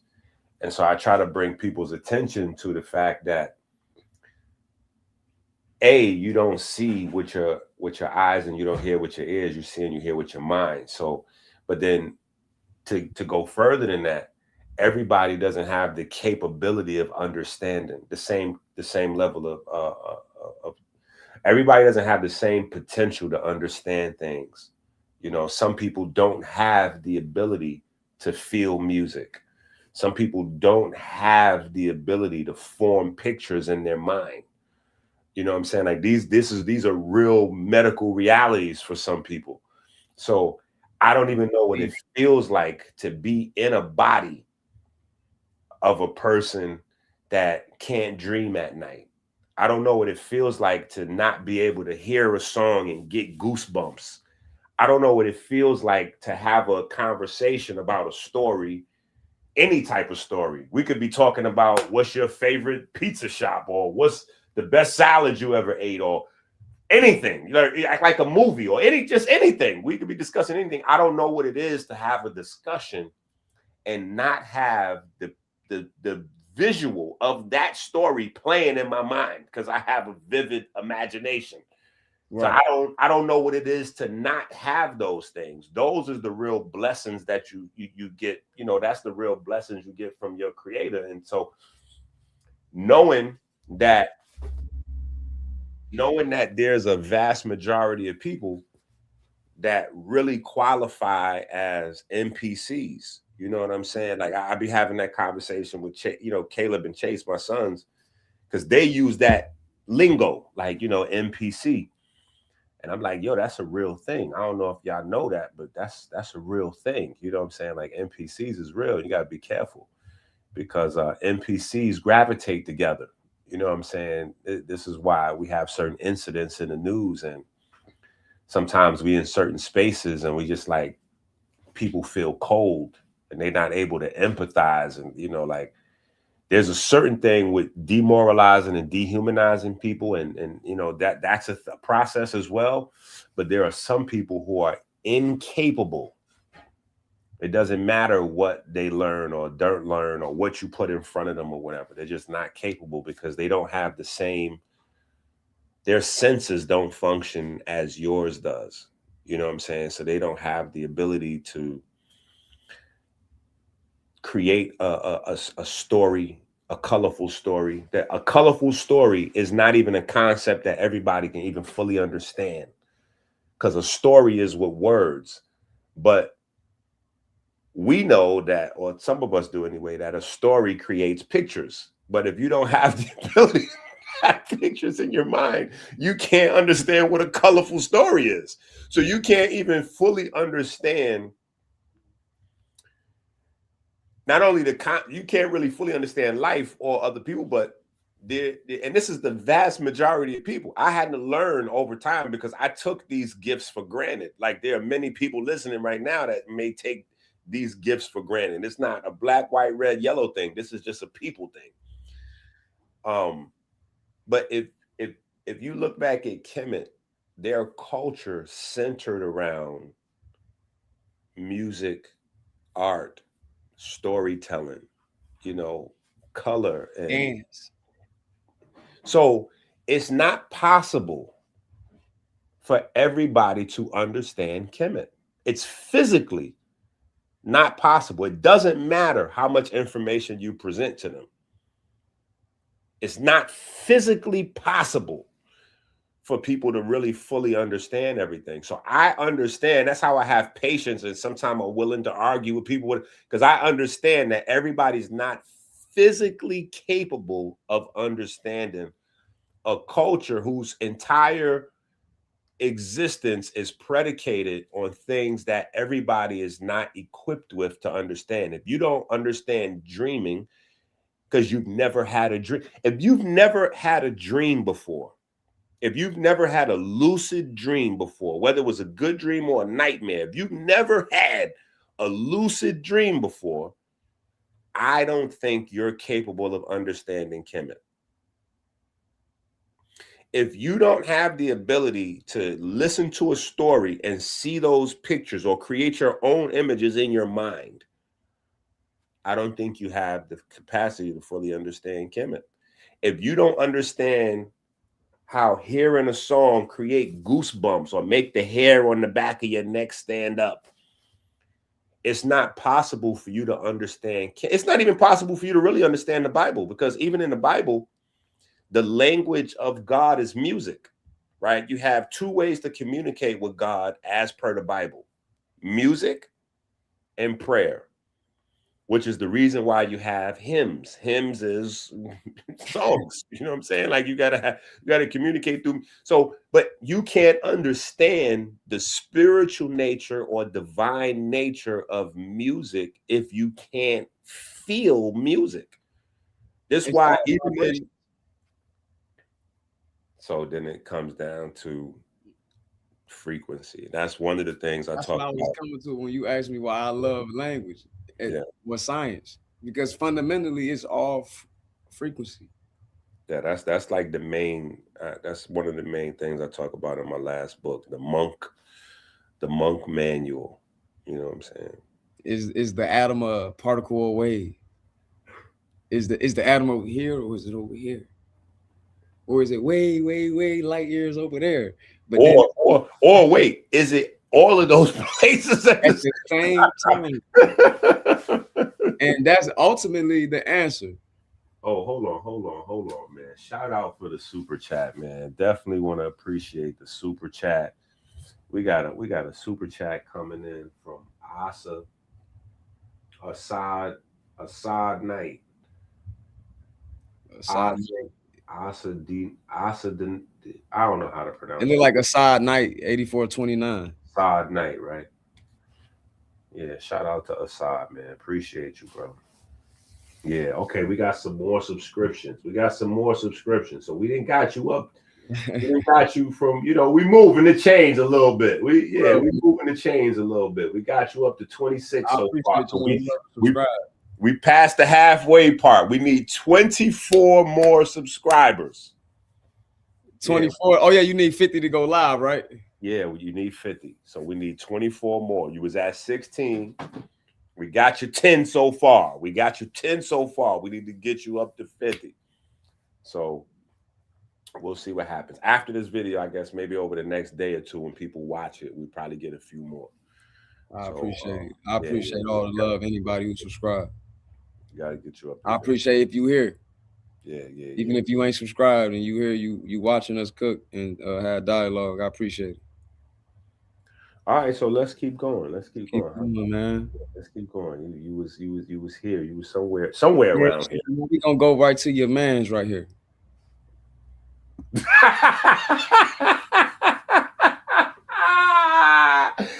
Yo, I knew he came up here to start trolling at some point.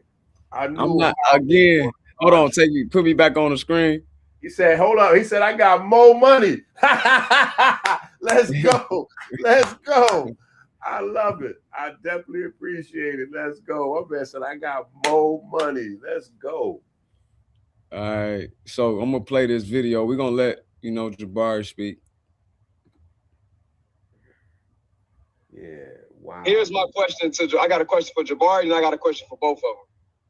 Jabari, as someone who's pro-Kemet and you are a scholar of Kemet, and I respect your knowledge, do you honestly believe none of the ancient Egyptians would think that the Netzer were actual literal characters? And I know there was some allegory and metaphors in there, but speaking to the literalness of it. Do you actually y'all know, you notice I clearly said there are allegorical aspects, but I'm speaking to the literalness of it. So if he chose to talk like it's all allegory, and I clearly just differentiated between or made it clear what I was referring to. If he comes with allegory, that stands to say that he thinks all of this is allegorical, right? I shouldn't be able to show no literal aspect of a deity interacting with this physical reality. I go so far to say I won't even use dreams, even though dreams is a part of how even in the Bible, prophets receive divine messages in dreams. But just in the text, that means I should not be able to find no instance where they're interacting with these entities, whether there's energies like Jabari say, or these energies interacting with physical people in real time. Right? Believe that? All facts. Keep cooking. Go his answer. Well, I actually believe that when you're in a large society, there will be people who have misunderstandings about any topic. Just like right now, if you have any pastor, any priest speak to their congregation, they're going to have some things that they don't understand. That's just the nature of education, right? So if the question is, do I believe that no one in Kemet believed that the Neteru were literal? That would not be a discussion that I would even entertain. What I would say is the Neteru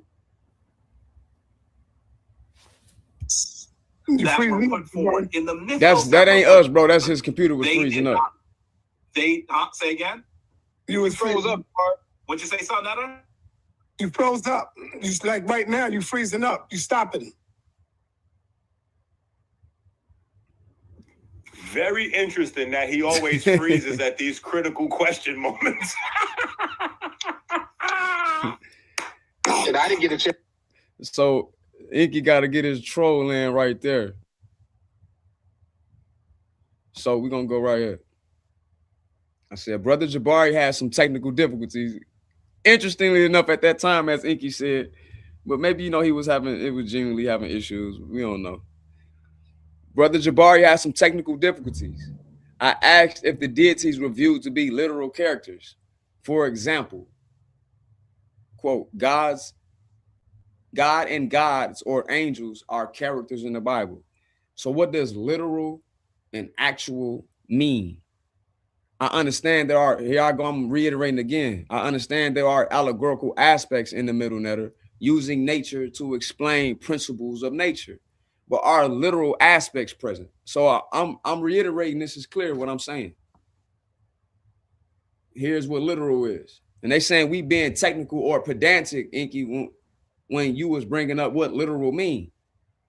Okay, we're speaking English, so right. But see, that's what's crazy is that's the actual definition of scholarship. That's but so scholar is somebody who's writing and reading literature. And they forget that literature to be literary. You know what I'm saying? Like that's literal. So they forgetting that there's more than one definition of literal, and what most people use in common terms for the definition of literal is not actually the definition of literal. It's more of a euphemistic slang that they doing colloquial. With it. Colloquial. There you go. It's colloquial saying for something that actually walked around on the planet Earth. Right? That's what they mean. And that's cool too, because that's exactly what I'm referencing anyway. So that's a trick bag that we're not gonna let them play with. Or anybody. It's not even just, this ain't like I promise, like we gonna do debates, like we gotta be for real. I appreciate Sai for having me on this channel too. And he gave me some compliments. And that meant a lot to me, Sai, if you watching, because I came up in the 20 teens watching y'all on Saudnetta TV. And it drove me to get on YouTube and Facebook, well, not YouTube as much, but Facebook and Instagram to interact with these guys on a literary level, as in writing on Facebook, right? So yeah, talk heavy. So that's how guys like Unc know me. So I appreciate that, Sai. At the same time, Sai, you got brothers coming on there that's supposed to be experts in African history. Well, we changed the culture over there. So Sai has confessed that, Jabari. You confessed? Yeah, Jabari took an L, and he was helping him too much. Reggie even flipped on Sai and told Sai he had to knock it off with Jabari. No, Jabari. I got screenshots of Reggie in the comment section talking about how you won and Jabari was off topic. Yeah, no, that's what I'm saying. So Jabari, yeah. So Reggie got on Sai about that and was like, bro, Jabari has to actually start going back to the drawing board and actually doing some work now. He can't keep living off them old, coming in with them old slides and thinking. What you say he cosplaying? Yeah, he cosplaying over there. Yeah, you know what I'm saying? So I don't know. He cosplaying. Maybe in 2026 at some point, me and Jabari have a rematch and talk about something different. But yeah, Jabari had to get that work. And no, you clearly won, even if they don't. And what gets me is the gatekeepers. Yeah. Because you agreeing with me at one time, but then when a comment is made, you disagreeing. And we're gonna get into that tonight too. When you read one source, or the source is valid then, but when it don't go against the agenda you perpetuate, and whoever giving you that agenda, or if it's just your own agenda. Yeah. You feel me? Yeah. Regardless of the case, you will get information. Like what I'm about to talk about in the text today, Inky, I seriously doubt. Now, and I'm not calling no grown man smash, no disrespect, but I seriously doubt Jonathan Owens never seen what I'm finna show today. So, hey, man, well, cook him up. I just highly doubt it. And if you haven't, we all haven't seen everything. I haven't seen every single papyrus. I don't know what percentage of papyruses or texts that I've seen. Maybe I'm giving people too much credit, but I just highly doubt Well, that. here's the thing. Listen, nobody has, because we've only seen what circulates. There are a large majority of papyri that are in the Vatican vaults that, I don't know what would have to happen in order for those vaults to be, for us to actually see what's in those vaults. But yeah, there are things that are in the Vatican vaults. There are things that are in museums have safe houses. There are things that museums have more things that they keep tucked in safe houses than they actually. I got an experience with that. Yeah, there's a lot more. There's a lot more stuff that the museums hide than they show. You know what I'm saying? So I had a sister I was dating back in 2018. She lived in London. So yeah, I went to London because I always was gonna have to go because I was looking for this text called the Chester Beatty Papyrus. And for the familiar. Yeah, okay, go ahead. I know exactly what you want. It's hieratic. Yeah. So for the longest, I've been looking for this text and how to get to it. And for some reason, I couldn't. Usually I find something on the internet. Listen, I'll be academic. No, listen, I was on fire when I learned about hieratic at first, because I'm like, wait a minute. Hold up. So they had regular. I'm like, yo, why did I let all these goofballs lead me to believe that these people was over there like the Flintstones writing in rocks? I was like, yo, because when you start first learning about Egypt, you start to believe like they over there writing in rocks, or like nah, they had a whole regular script that they was just. I said, oh man. No, look, some people will take it. Sometimes I won't take it this far, but some people take it as far as to say that the hieratic older than the actual hieroglyphic. Man, listen, let's go. My man said I got more money, and he putting his money where his mouth is. Let's keep the super chats going. Let's keep the super chats going till other folks start following along. Yeah. So what was I saying? Oh yeah, the Chester Beatty Papyrus. I was looking for dating in London, and you went over there. Yeah, looking for shout out to her. You know what I'm saying? We don't talk, but shout out to her. I was in London visiting her 2018 because it was from the internet. What I found on the internet, from what I seen, it was at the British Museum. So I needed to go over there anyway. So I went to the British Museum over there looking for it, because in the Chester Beatty Papyrus, it's a section in there that calls I sat a Nubian. And again, I lean towards the Nubian. I lean towards the Nubian side. And the word they use is Nahesi in that text. So I went over there to get it because I wanted to actually translate it myself. I don't be trusting all the text. You know what I'm saying? It's nothing like seeing it actually in the papyrus or on the walls. But sometimes I gotta settle for transcriptions. Like the TLA, they might have fake generated glyphs representing what might be written in hieratic, or if something like the Shabaka stone in the TLA is written down, certain things might be different, or I might and you're gonna see that today. I'm a nitpick with some of their translations, like why they translated like that, or why would they say that? Then I cross-represent with the actual Shabaka stone. Yeah, the TLA got AI in it. Right. So and anybody that studied this for real will know also all the words are not, or all the attestations are not in the TLA. I got some attestations in the Amdua. I got some attestations in other texts that I haven't seen in the TLA that I was looking for. And sometimes it is. So it's not like the omnipresent, omnipotent thing over studying the text, but it is an easy way to go to it. Like you can go to the Shabaka stone and you will see it. But I went there for the Chester Beatty Papyrus, and when I went there, bro, we rode up to the British Museum, and they ain't have it on display. So I had to talk to one of the curators or one of the people there, and they said, "Hold on, let us go look in the back." I'm like, "Look in the back." All right. So some time go by, and they come back to me. They let me know, we put that away. That's actually put up, and it's at the British Library. I'm like, yeah.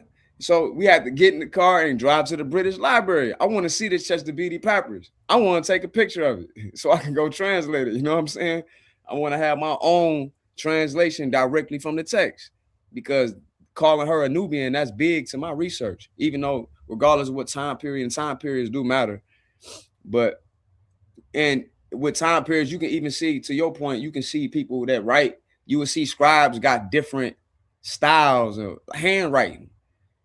So you will see certain handwriting, even some of the same text might have two different handwritings. Like oh, this scribe write a little thinner, or this scribe makes it look more bold and a little thick. You know what I'm saying? So you will see the differences in different time periods or within the same time period when you analyzing these texts. But I wanted to go get that text. That text meant that I really wanted that. I was looking for it for some years, to be real, because I had seen the translations on the internet, but I hadn't seen the actual text. And I ain't want just the TOLA. You know, I really wanted the text. Like, let me get that. So when we went to the British Library, they didn't have it out at the British Library. They went to the back and said, hold on, let me go look in the back again. I'm like, they keep talking about the back. What they got in the back? So they go look and they said, oh, no, we don't have it out no more. It's put up in the back. So when I went there, bro, I never seen the Chester Beatty Papyrus. I seen a bunch of other things, and it was like crucial and beneficial to me, but I didn't see what I was went to go see. But fast forward, I ended up going home in around 2019, or I think it was still 2018 when I found it on the internet. Then they had it on the internet. I'm like, man. So I went out there, but I had a good time. But that's to your point. They be hiding text. They have certain text. They put it away that we can't see. Like, I want to see the text, because you are at the translator's mercy to believe that that's how it's written in the text, because they could be wrong or they could be right. I'm just not into trusting them. You feel me? Yeah, So that definitely my experience with that. To your point, I'm definitely with you. That's literal. Let's get to the back to the PowerPoint. Let's go to. No, we ain't even read literal. I mean, but we talked about it, but let's read it. 14th century, taking words in their natural meaning. So there's a connotation right there. Originally in reference to scripture, and opposed to mystical or allegorical. So it's opposed to mystical and allegorical. So that's what their argument is. Even though it also says scripture before it says and opposed to mystical or allegorical. So these different forms of usages we see there. From the late Latin literalis, meaning of or belonging to letters or writing. That's where the problem. That's where the problem comes in. Right. That's where it comes in, right there. Because when you couple literal with character, you're now talking about something way different than a person walking around. Right. It could be talking about either or. That's why I don't even want to play games. And I don't have a problem with semantics, as long as we lose the semantics as not the colloquial way of using it. Like we're saying, we're playing somebody off as if we're sending you the wrong way. No, like these semantics, as in the essence of what that means, the meaning of something. Semantics is meaning. So all of these meanings apply to this. And I'm saying, okay, I'm going to show you one that's talking about something actual that's opposed to mystical or allegorical, which leads to the next word, actual. Early 14th century, again, an adjective pertaining to acts or an action. So that means this is synonymous with fact, because when you look up the definition of fact, it's something that is done, an act. So you can't have something actual and say, I feel the spirit of Hey Rule, and then say it's not literal, because you're feeling something. You're actually feeling something. Yeah, that was crazy. You're actually feeling that. That was crazy. That was a dead body right there. I couldn't. I'm not bugging, right? I couldn't believe. I couldn't believe. Am I playing the Harlem game that he kept saying you was doing? Am I? That was crazy. I flipping the words. Am I putting the South Chicago thing on it? Dog 144th. Yeah, that was wild. That was wild. Keep cooking. So, in a broader sense, real or existing. There it is, right there. Something real. Well, photons are real, right? Am I tripping? Photons are very real. Electromagnetic energy is real. Photons are very real. Photons will give you skin cancer if you think they're not real. Yeah, photons will cook you. You know what I'm saying? Photons will cook All you. right, cool. So let's get back to Jabari. He's had technical issues. Now he back. We back. Okay, Jabari. Simply because you pray to a deity doesn't mean you believe that they are a literal historical entity. You're freezing. You're stopping, Jabari. You're stopping. That don't mean it's not a literal historical entity. Wait, what? Again, my position is clear. I understand that the allegorical aspects does not apply to the idea of being literal in the way we use it. I'm using it. So they can't say we playing games with words. I acknowledge that the allegorical aspects of the poetry expressed within the Egyptian language is not literal. The issue is you can't pray to an entity / deity and claim it isn't real. Aspects of allegory and literal ideologies are expressed in the text. And I mentioned one aspect of allegory with King Tut, who was a literal person. But we know King Tut wasn't born out of a flower for real. Like, let's be for real, right? Facts. All right, Jabari. Let's see how far you willing to take it. Literal historical person. And I'm going to literal deity. Simply Literal because deity. See how he tried to make it person? I had to correct him and say deity. Because a deity is this force according to him. But my question is this force literal? okay, literal deity. Deity. He didn't say person. Literal deity. Yo, literal, JJ, come on. That's straight too, brother. That's straight deity. too. Let me say to you very clearly, simply because you pray to an energy, to something that exists in the universe, Strike. that does not mean it's literal. I am a Kemetic priest, and I have been praying to the deities for over 30 years. Wait. How do you pray to something that's not literal? Are you praying to an allegory? How does that work? No, put me on the camera. I just want to, like, am I tripping? No, it's called insanity. Remember, as he was saying, remember in the midst of these guys, you might have missed it. He had a conversation with Reggie. Reggie was cooking him. I never seen Reggie cook Jabari like that. It was a rare night because Reggie is not usually that good in debating and arguing, but he cooked Jabari. Because Jabari even had to admit that he's been talking to his dead teachers and all that. So, that was the crazy. I was like, wait a minute. Did we all just hear the same thing? I was like, wait a minute. Did he just admit that he talks to his dead teacher? How you talking? So I'm in the chat. I'm like, wait. Make sure we get the question in about are his teachers answering him back? And he said, yes, he's talking to them and they talking back to him. So that's literal, right? Well, if it's not, then that means we need to put him in the crazy house. Psych ward. Clear, period. Only one of two things can be true. You can't have it both ways. Can't have it both ways. When I was coming on there, when Sai only let me up, and I appreciate you letting me up, but who else he let up on your side, I don't know. Nobody. And when we were arguing, Jabari co-workers up there and everything. You had people saying that Jabari didn't say these things that I'm showing that he said, and he ain't say that. I'm like, how you know y'all wasn't there for the pre? It was a lot of people that are these is people that they in Jabari class, they done went to his program, and they so it was interesting. But yeah, I took the I don't think you saw, but we had our own vote, and on this channel and then we took it to another platform, and we took it to some other spaces, and Jabari didn't win that debate in any other space except for over there. So yeah, it's grand opening, grand closing. But shout out to Amber for the big super chat. Shout out Amber. definitely appreciates and definitely support the Patreon people. Patreon.com/Dr. Inky, because lots of videos disappear from here.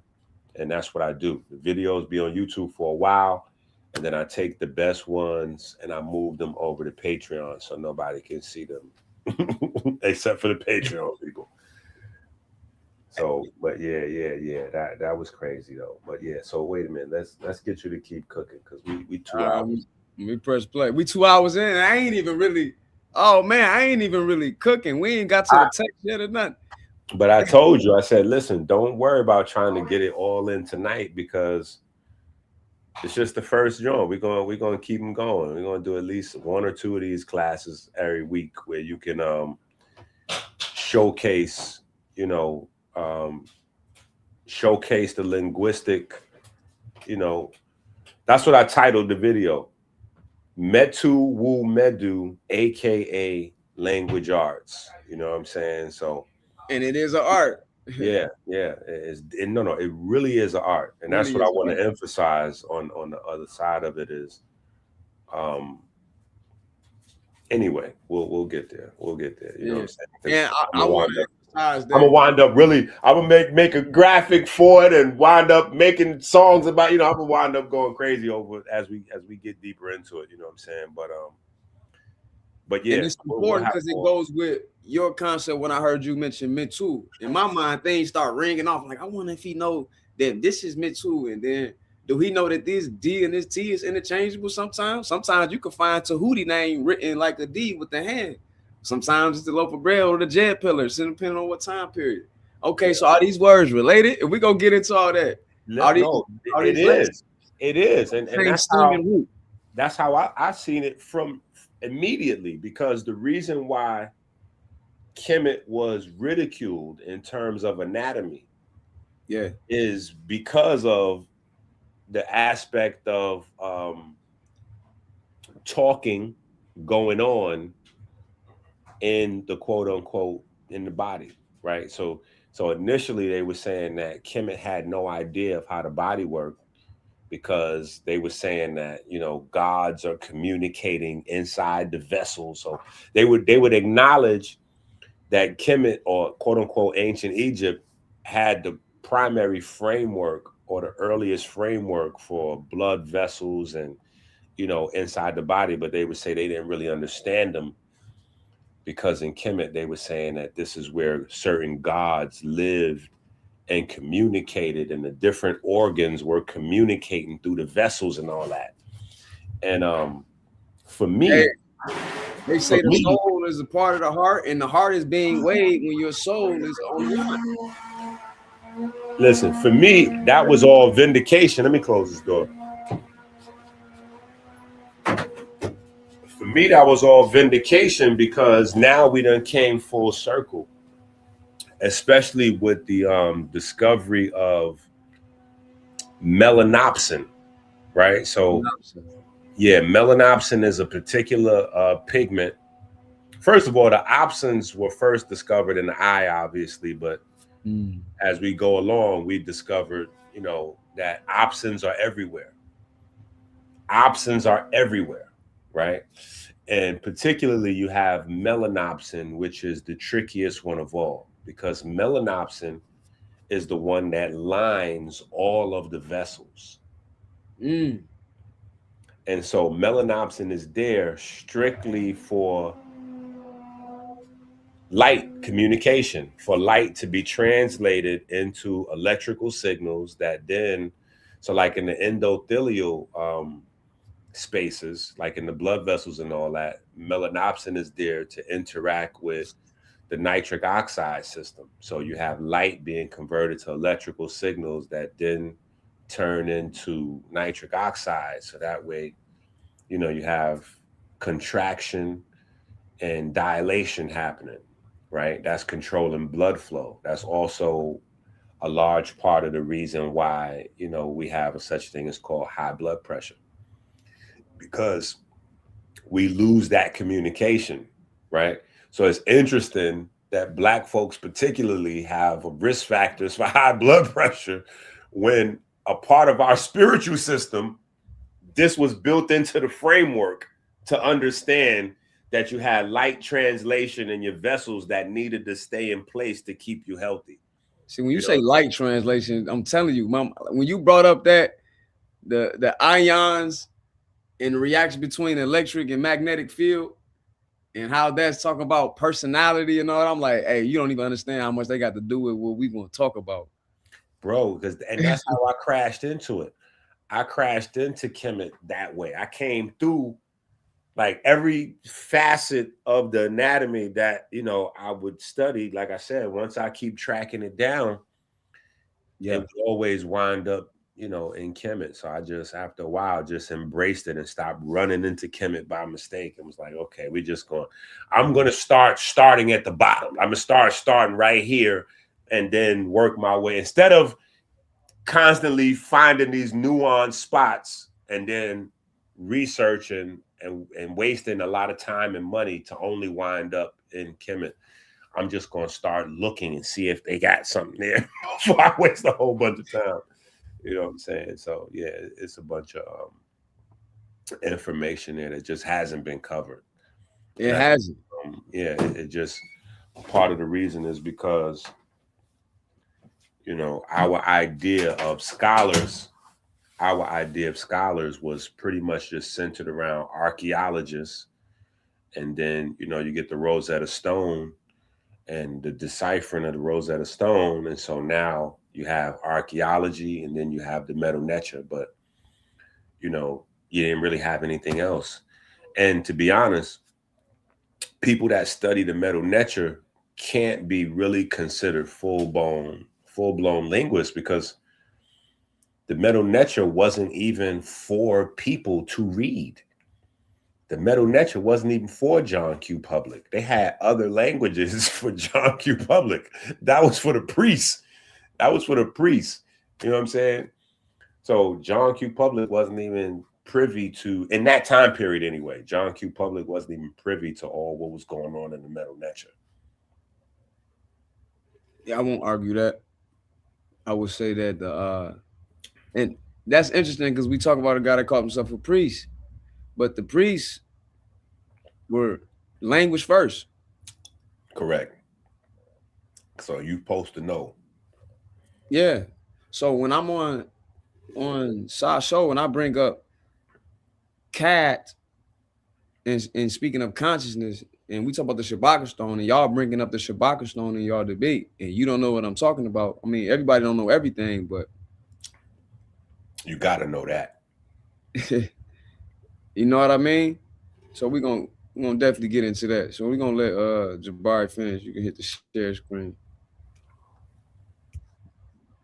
What's that?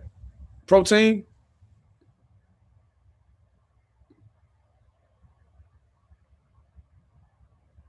Is Sharon? We good?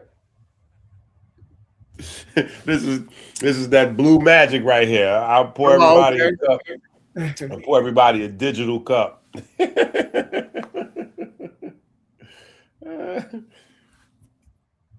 I bet. That I think that there's literally a woman with the sun on her head. Now listen, I know we black, but if you go outside in the sun for too long, you will get a sunburn. You tell me there was a woman with the sun on her head? Think logically for a second.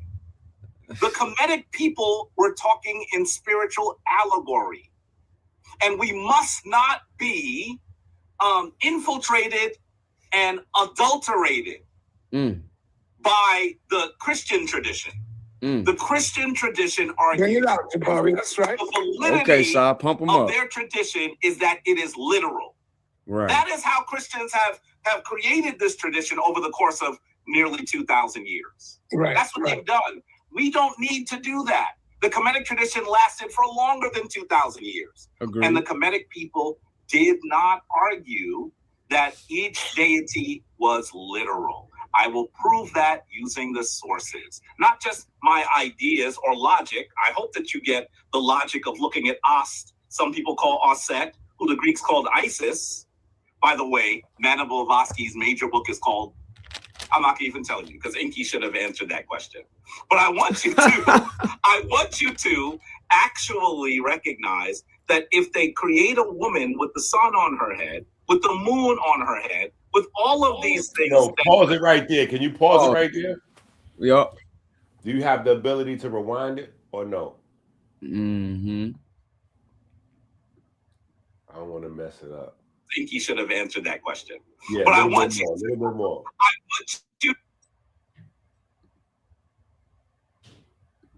No, just so we can hear him say that and get the context of how he said it. Mm-hmm. He said it as if he know. Well, if you know, why you try to act like you ain't know what that teacher? Anyway. But not only that, he tried to say it like because he wanted me to say what Madame Blavatsky's, the name of her book was, because he was trying to say it as if Madame Blavatsky was teaching comedic science. This is the reason why. It was such a big deal for me, because he trying to say it like he want me to admit the name of the book, because then that's gonna like blow my argument away. Like, yeah, Madame I'm not even going to say anything. Main book is Isis Unveiled, and so I was like, oh, right.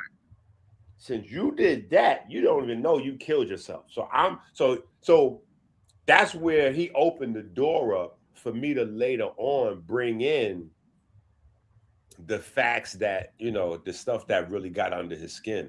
Like, because if he would have never said that, I would have never brung up what ISIS was unveiled as in Madame Blavatsky's books. Because he brought it up. He brought it up. And so in Madame Blavatsky books, Asar, Heru, Aset, they are revealed as like a bisexual trans, you know, hermaphrodite gods. You know what I'm saying? And so yes, that's where that whole so that's why I was like, yo, he's wild, because none of this is comedic science that you're teaching these people. All of this stuff comes from Madame Blavatsky, and he was proud of his studies of, well, I'm the only one that studies Madame Blavatsky and Inky. Why don't you tell us what the name of the main book is? I'm like, I ain't saying nothing, but I will create a few choice slides for you later on. We will circle back to this. Well, I ain't gonna touch too much on the hermaphrodite stuff, but again, if we're gonna lean onto the text, like he said in his video, in y'all debate, not once did he go into the text. When the Shabaka stone was brought up, Jabari brought up a scholar's view on the Shabaka stone, but he didn't go into the actual Shabaka stone. Yeah, he Googled the guy. He showed a picture of it, and then he showed a scholarly source of a scholar's opinion of it, and I think it was titled something Logos or something like that. So, but let's adulterated by the Christian tradition. The Christian tradition argues. Bring it out, Jabari. That's right. The validity. Look at Sa. Wait, bring it out, Jabari. See, this is Sa. This is how we know you agree with him, but you don't read the text either. That's why when we was on your show and we was cooking, you was calling for, come on up here, Jonathan. You were saying the S word again. I'm not calling on grown man smash, but you were saying, come on up here, Jonathan. Come on up here, Jonathan. Like, I'm like, man, he could come speak for himself. His name might as well be paused. Like, it is wild. His name is Smash Rockwell. Like, that's wild. Yo, that is wild. Your name might as well be paused. Like, that is crazy. You walking around and you got other. Yeah. Like, no, I'm not doing it. You know, Jonathan. Smash Rockwell. Yo, that's crazy. That didn't age good. I think back in the days, because you know he's an old school rapper. I think back in the days when he probably came up with that, it was a different atmosphere. So it might have been a good name, you know, maybe 20 years ago or something like back in the 90s. That might have been crazy. Nah, buddy named Jonathan. Yeah, it's Smash Rockwell. I ain't going there. And that, I mean, it shouldn't be no disrespect if that's your name. I wouldn't have no problem with somebody calling me Scotty. I was named after my mama brother who was murdered, and she loved her brother. So I wouldn't take it as no disrespect. I'm just not saying smash. That's Wild Hunters. But he calling Jonathan on there and look, put me on the screen, bro. Listen, fam. I have no problem with giving nobody credit. You see me giving credit to Inky up here. We just met in October through the cyber world on Instagram. He didn't know who I was 2-3 months ago. So I don't have a problem with giving nobody their credit. In fact, I'm gonna give some more people some credit the more I go along in these slides. You gave Sai credit. I gave Sai credit, and we don't even agree. He up here talking about some bring it out, Jabari. Yeah, but Sai just be trolling though. Sai don't, yeah, that's arbitrary. Don't That's believe cool. it. I'm not even tripping. That's cool. But I don't even want to say, no, it ain't arbitrary, but I'm cool with it. It can be arbitrary, but you really do agree with him, Sai. When you get to asking me questions, talk about, so you think Gib ain't the actual earth? You think it's a man that literally is the earth? Like, come on, Sai. You think somebody was cutting 13 pieces and they put them back together? Like, come on. Again, we said what the allegorical aspects are. We're not saying everything is literal. That don't even make sense. But they are speaking in absolutes. Smash, aka Jonathan, is the one that said, hey, the royal family, if y'all want to say that's a real thing, we cool with that. I don't gotta lie on you, fam. I don't gotta make up nothing. We can show the video of you saying that. So if you say that he might be real, you trying to make it seem as if that's just what the Plutarch was saying. So why would you say that? Why would you say that the royal family was real? Because if Wen-Nefer is real and Wen-Nefer is Asar, then that means his son got to be real? His wife got to be real? Like, Sai, don't nobody think that the actual earth is a walking human being represented as Gib. Like, don't nobody think it's an insult to my intelligence or anybody intelligence to say, I want you to understand that this is not an actual sun on their head. Hey, Jabari, we don't need to be told they wasn't walking around with actual suns on their head doing nuclear fusion. Like, what are we doing? So when I'm in there on side channel and I clearly mentioned the Karnak text and you claiming I got win my eye from you, fam, I don't gotta demonstrate nothing for you. I can care less what you believe or don't believe in, fam. I don't care what you think if I got that from you. Don't go on your channel mentioning my name like, oh, everybody in your chat can see it, because I got the screenshots, me saying it in the chat, what my name is, where I got my name from. I can show it today if we want to go there, but next time you ask me to show something, I'm going to charge you for it, claiming I ain't got something. Because anybody could go on my page and see I knew what these terms were. And I got it on my wall. I got the actual plate 3 and the coming forth by day on my wall. It's in there too. Like, what are we doing? If the information is what's important, who cares if they got it from you? You shouldn't be having no problem with that. It's in the TLA. You act like you discovered something on your own. It ain't like it's something extra new. Maybe somebody else haven't heard it that studied this information. But hey, fam, I really do this. Like, don't stunt your move on my name. I don't know you or you don't know me. You can keep it cordial, keep it respectful. And how when them white people come on your show and you talk to them a certain way, talk to your people that way. Agree or disagree. Me and Jabari disagree, but I ain't up here really banging on him on his character or nothing. Like he gonna lie and make up something. Like, I don't got a lie to you, fam. Who is you? You gatekeeping. Anybody can look in the text and see win my eye. So when I said it was in the Karnak text, why you act like I didn't say it was in the Karnak text on side video? I clearly said that. Anybody can go on my Instagram and see that I'm quoting that exact Karnak text on my Instagram. So I guess I just skimmed over that, even though it's in my part of that word is in my name. Like, stop playing, fam. Cut it out. We'll get back to this slide, man. Tradition is that it is literal. That is how Christians have created this tradition over the course of nearly 2,000 years. Right. That's what they've done. We don't need to do that. The Kemetic tradition lasted for longer than 2,000 years. And the Kemetic people did not argue that each deity was literal. I will prove that using the sources, not just my ideas or logic. I hope that you get the logic of looking at Ost. Some people call Osset, who the Greeks called Isis. By the way, Madame Blavatsky's major book is called, I'm not gonna even tell you because Inky should have answered that question. But I want you to actually recognize that if they create a woman with the sun on her head, with the moon on her head. He want us to recognize that. Hey, bro, we don't need to recognize that. What you think we are?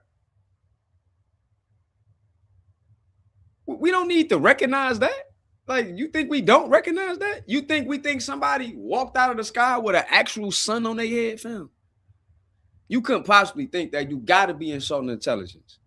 All of these things that could possibly exist, they are not actually talking about a literal entity. They're talking about the energy of the universe. And that is an important distinction. Is the energy of the universe an actual thing? That's what got me. I was like, wait a minute. So is he implying that energy is not real? What are you saying? Yeah. I said, this is wild. These folks clearly must have got F's in school in science. Or they just didn't care, whatever, or didn't go to class, or incompletes or something, because there's no way you can't say that. Again, this, if we talking about, this is fact, this is physics we're talking about basically, in quantum physics. Because the electromagnetic field, this is something that's quantum. These fields are quantum, in the quantum realm. These things are actual. Absolutely. It's not even a debate. Like, we might not be able to actually see what light actually is, but we can observe the effects from our perspective of how we see the world. Like, we don't see the world like a pit viper see the world. But we see the world from our perspective based upon what our senses can synthesize from nature. So you mean to tell us, you come on here scholarly and say that energies are not actual? That was crazy. You really gonna think I'm getting spooky when I place personalities on these energies?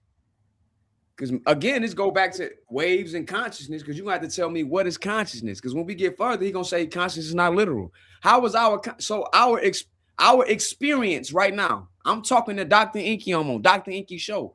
This is not literally happening. I'm not literally observing this. I'm not literally aware of it.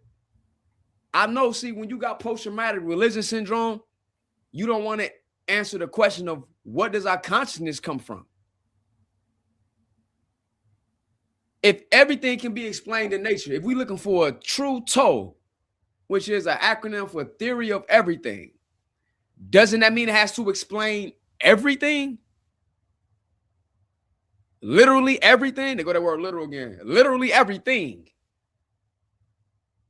If it's a true TOE, a theory of everything. So energy is not a thing. Well, we're going to see how the ancestors looked at that energy and where did that energy come from? That someone who has been studying the Kemetic tradition for a long time, reads the Kemetic text, is able to make. All right. Hey, if you pay real close attention, Inky, your name popped up as I was making this video. Did you see your name pop up in your YouTube? Let me go back. No. You see that? Oh, there you go. Yeah. Dr. Inky says Jabari, a Kemetic priest with no Kemetic belief. That is right on time. I did not plan this. Because we're not saying they're all literal. See, he tried to conflate something I said. Again, I said there are literal aspects, there are actual allegorical aspects. I never said every nature was literal. So where did he even get that from? I done reiterated this about 3-4 times. I'm only on slide 11 that I understand. We understand there aren't all literal aspects. Some of it can be allegorical. I think we understand that. I shouldn't have to do that for grown people. But Kemetic priests with you can't tell me who they praying to. Like, come on, fam. You saying it's an energy of the universe? Is this energy conscious? Reads the Kemetic text, is able to make. All right. Let's move on. Yeah, let's move on, sir. Because you tweaking. The idea of praying to a conscious deity that one believes is hearing their prayers is not a Christian created ideology. He tried to make that seem like we must not impose Christian literalness onto the Kemetic text, as if they wasn't doing that already. Ancient Egyptians and other African traditions clearly pray to a force they feel is conscious, rather or not if they believe the creator is a boundless force outside the paradigm of space and time, and or felt that agents literally came from the skies and walked among them. This ideology is not just in Africa, but all over the world. We can see this in Hinduism. Imagine if the Hindus, put me on the screen. Imagine if the Hindus lost their culture, like Kemet disappeared and was under the sands for thousands of years, and they didn't keep on to Hinduism. It'd be people here trying to tell you they didn't believe Krishna was literal. But all you got to do is go talk to somebody that's a Hindu practitioner that's indigenous to that land, or so-called Dravidians or so-called Indian people, whatever term make you feel good, how to address the multiple ethnic groups there. Those people think that Krishna is literal, right?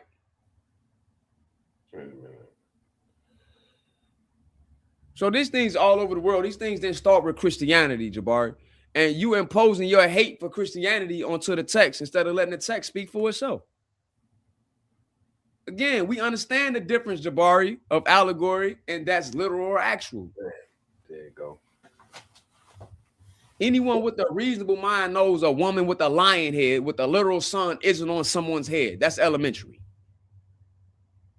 And I know you don't think we that stupid. Let's be for real. What is conscious?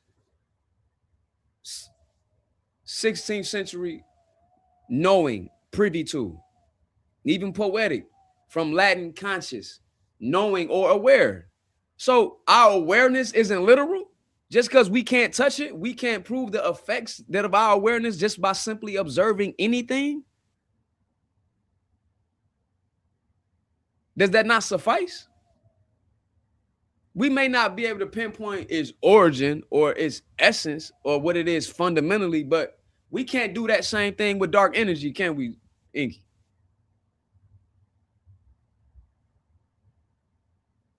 Can we see dark energy? The cosmological constant in Einstein's general relativity equation. Can we see that? No, but we can observe it.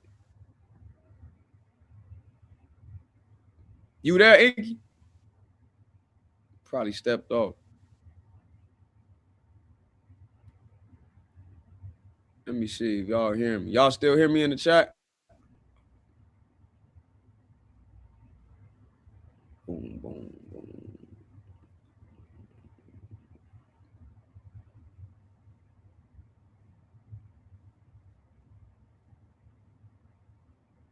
What it do? Let's get to this. I don't know if Inky can hear me. Are you on mute, bro?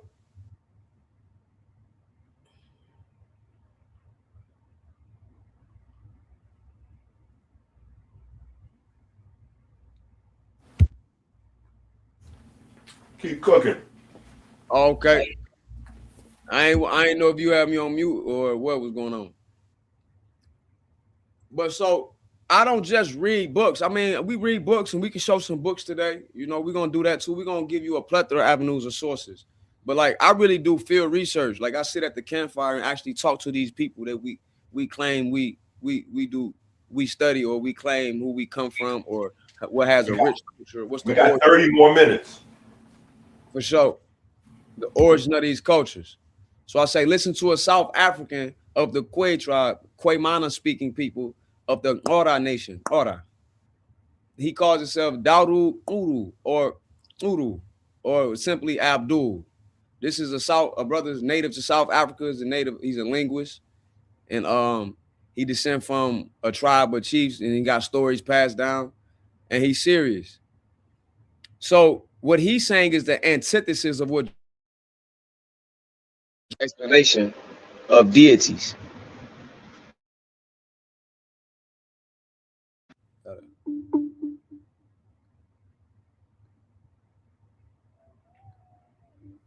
You still hear me? I still hear you, but I don't know what that's doing. your audio didn't play good. Are you trying to share something else? Don't worry about it. What you All right, here we doing go. over? No, my Siri started talking to me, tweak tripping. Okay, so this brother's explanation is the antithesis of what Jabari was explaining. Wait. Concerning, Is this in your presentation or this is something else you're trying to share? no, this ain't my presentation. Oh, okay. Yeah. Because I can only see that one same slide. I don't see the slide with the brother on it. I ain't put him on there. I'm still reading this, explaining who he Oh, is. okay. I got it. Things he did, for sure. So this is his explanation. He's an actual African from the Kwe tribe, the Ora tribe, or what some people call Khoisan speaking peoples. He don't really like that term, but for understanding purposes, that's what we're talking about.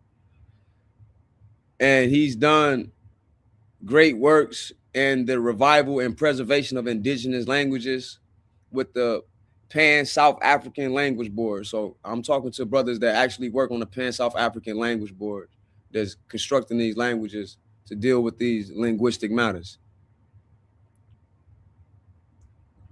So this is the brother here.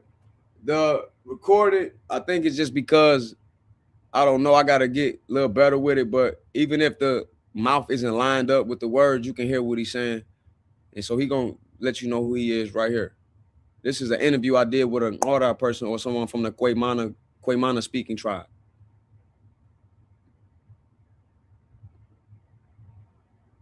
In ancient times, they're trying to take how they think today to ancient. But once you play that now, it's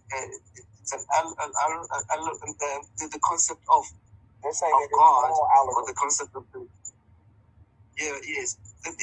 It's within circulating within that, at the end of the day, I think they have never explored anything. It's only they're making sentiments because the sentiments that they made it's based on what they think. They don't base on what they've traveled or where they've.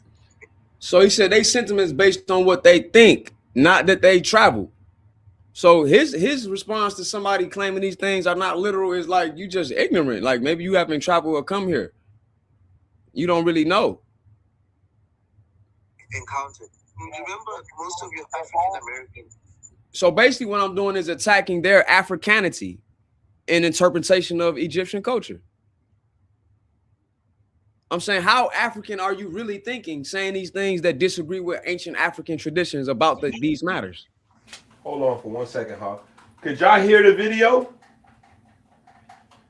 Somebody said no sound, but I can hear it. No sound? I heard it. Oh, they can hear it. Yeah. All right, you good. All right, I'm gonna let them go. And their own stigmas onto how people thought in ancient times. They're trying to take how they think today to ancient times. They want to claim, and it's because they hate Christianity so much. They got post-traumatic religion syndrome. They don't believe that beings act. I coined that term years ago. My homie Quincy can verify. Post-traumatic religion syndrome. They hate Christianity so much they don't want certain parts that may be true in the, as they call, Abrahamic traditions to be applicable to ancient Africa. It came from the stars in our stories. They think that, that's just an allegory for the sun rays. No. In our traditions, we really say beings came from the stars and taught us things. But history and religion, it's two different things. They shouldn't. That's why, let me make an example. I follow Islam, right? But when it comes to culture, Islam it stops at the gate. You understand? Because you see, the thing is about concepts. There are certain things you need to think in your brain. That's why you have your left brain and your right brain and your left brain, right? There's certain things that you need to understand from a certain perspective, not religiously. When you think religiously, there's limits. But the tightness of what existed, pre-existed back then, it's something extraordinary. It looks like a mythology, but it's not a mythology. But if people think with the narrative that comes from a religious, the religious perception or the religious, what could I say? If they have that religious ideology within that back then they wouldn't think as much spiritually. Let me tell you one thing about spirituality in terms of spiritual individually, even for not having to bring religious connotations in the spiritual world. Spiritual world is very significant and very deep. To come and say it exists from Christianity or Islam or Judaism or whatever, do you understand? It's very significant because if something comes to you as Matthew, and then it will instruct you to something that even beyond religion, religion could comprehensively explain to you and say, all right, this is what you need to do to understand. There's certain things in spirit that even most people they cease not to understand properly, to understand because of the connotations that have been deleted over, and to say no, religion is this. People, they took a religious blanket, they covered it to culture. No, when you solve history, you leave religion behind. You need to understand how people back then they thought. Remember, even if things evolve around the world, it doesn't sanctify that the evolution that we have today, it is the true concept. People always had those concepts. It's just that the right information, it was what. So hear him say people have always had those concepts.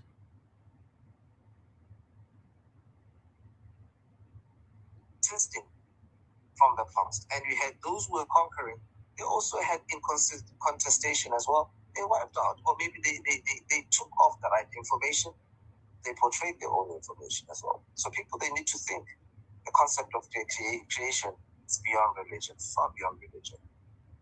Far beyond. It predates Christianity and Judaism long before we were already believing in beings that came here, sometimes give you divine inspiration. They literally talk to you. And they were called Hebrew. Yeah. Like, for example, make an example in Africa, especially in Southern Africa. We have I don't remember which culture is it, but it's in Zambia, right?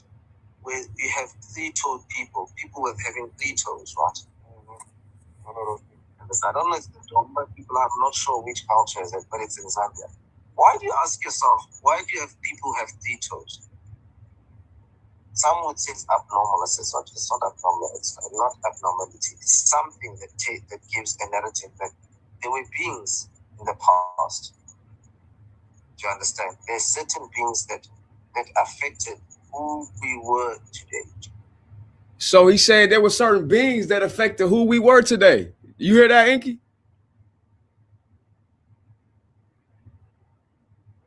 Can y'all hear me in the chat? Yeah, we listening to you loud and clear. Keep cooking. Now you in the kitchen. That's what he said. Now watch this. Next. So now, the Twa, who are these people? Who is that? The Khoi, the Sankoi, the Bush, the Botswana, the Twa. All of these people represent the very short people on the planet. They are the oldest people on the planet Earth. Their DNA is the original Homo sapiens sapien. And everybody who's on this planet is a child. Look at that.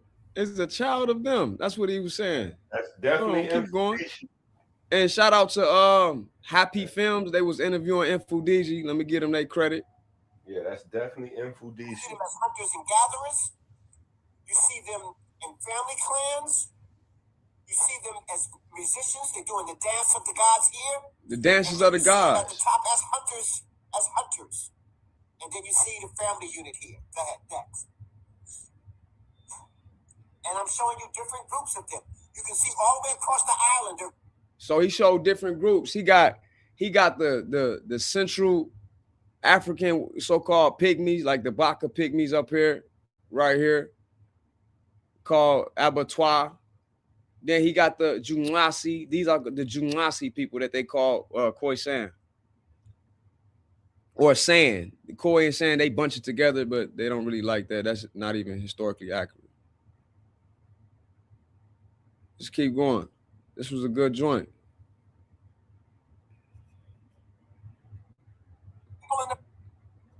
Planet. They speak with a click.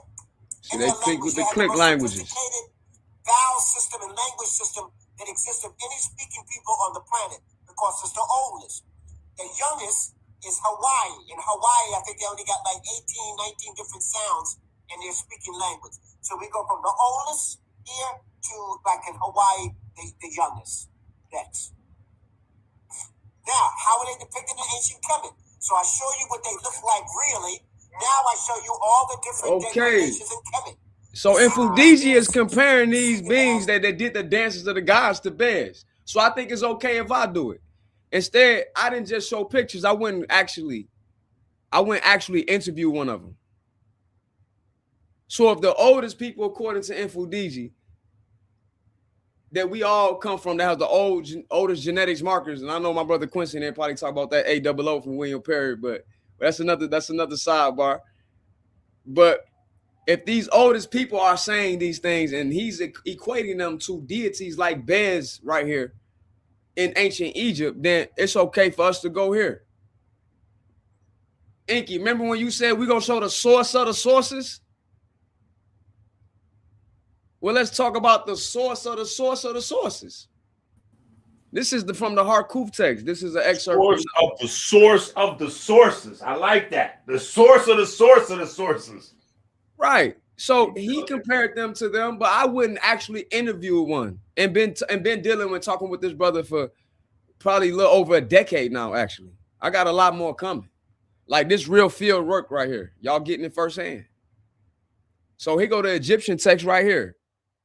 Jet in right here. We right here with it. So we going to some text right now. I know we cutting the time short. So here goes some text. That in these things said, these madat, these words. So in your letter, you said, so this madat right here is most likely letter instead of words. Jadid in is in the letter you said, you said something. Jet in ke. That suffix, that K right there is saying like you. So not saying you said. You said you brought. Take in when that inni nk. You brought. So this is a verb here, denig. This word highlighted red, denig, is a word for pygmy here, or sometimes they translate as dwarf over here. You see it right here. So this pygmy, Iba'u Neturu, did the dances. This is dances, and then Neturu, of course, we all know of God. So remember, we was talking about vibrations and dances and how we communicate.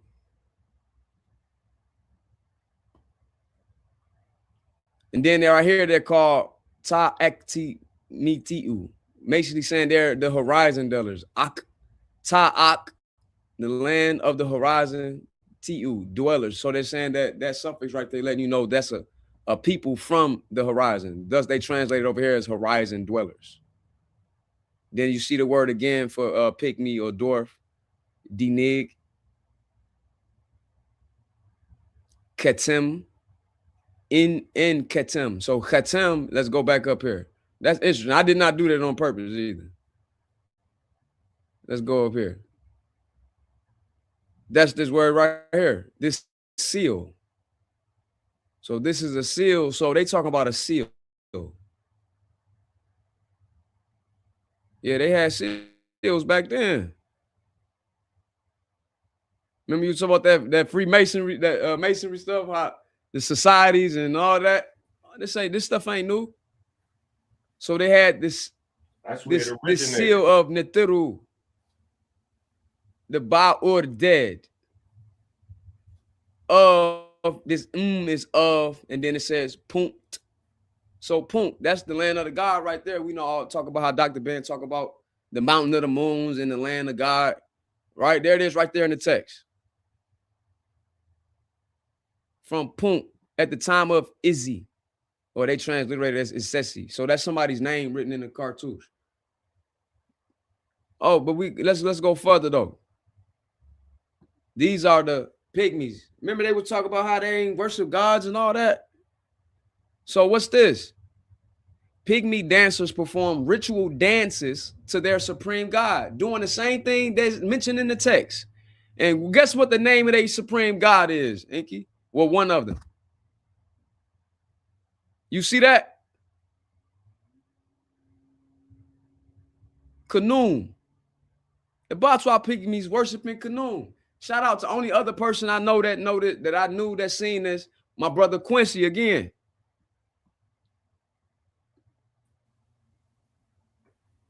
The Batwa. Now that gets crazy because remember the earliest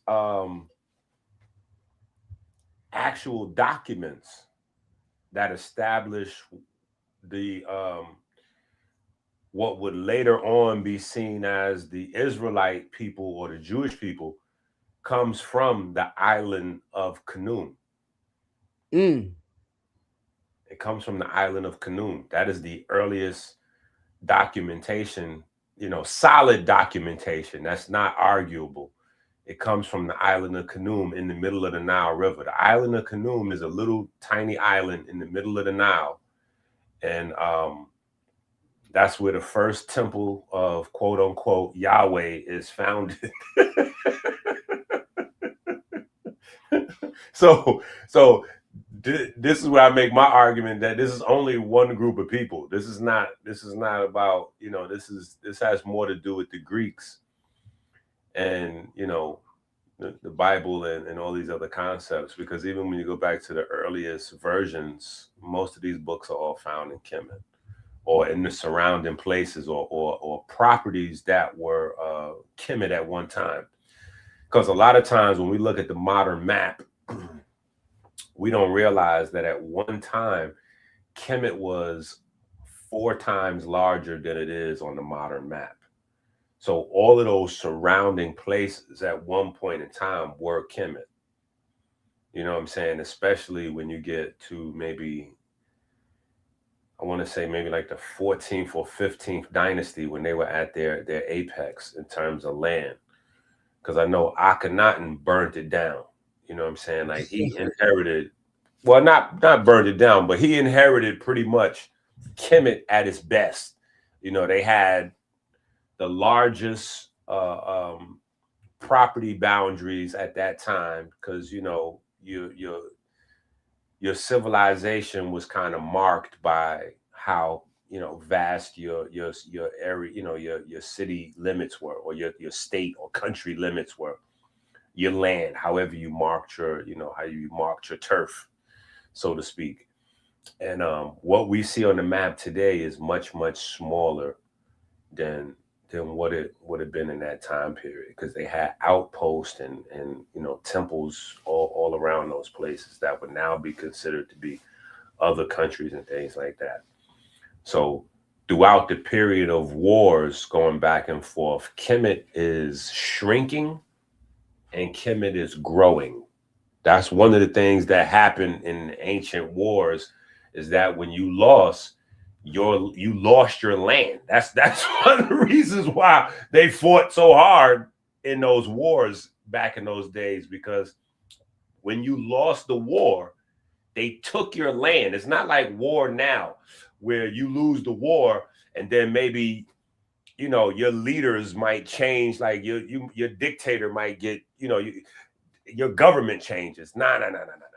You lose your landmass. That's a wrap. The invading army comes in and they take over. So now your country becomes an extension of the country that you lost to.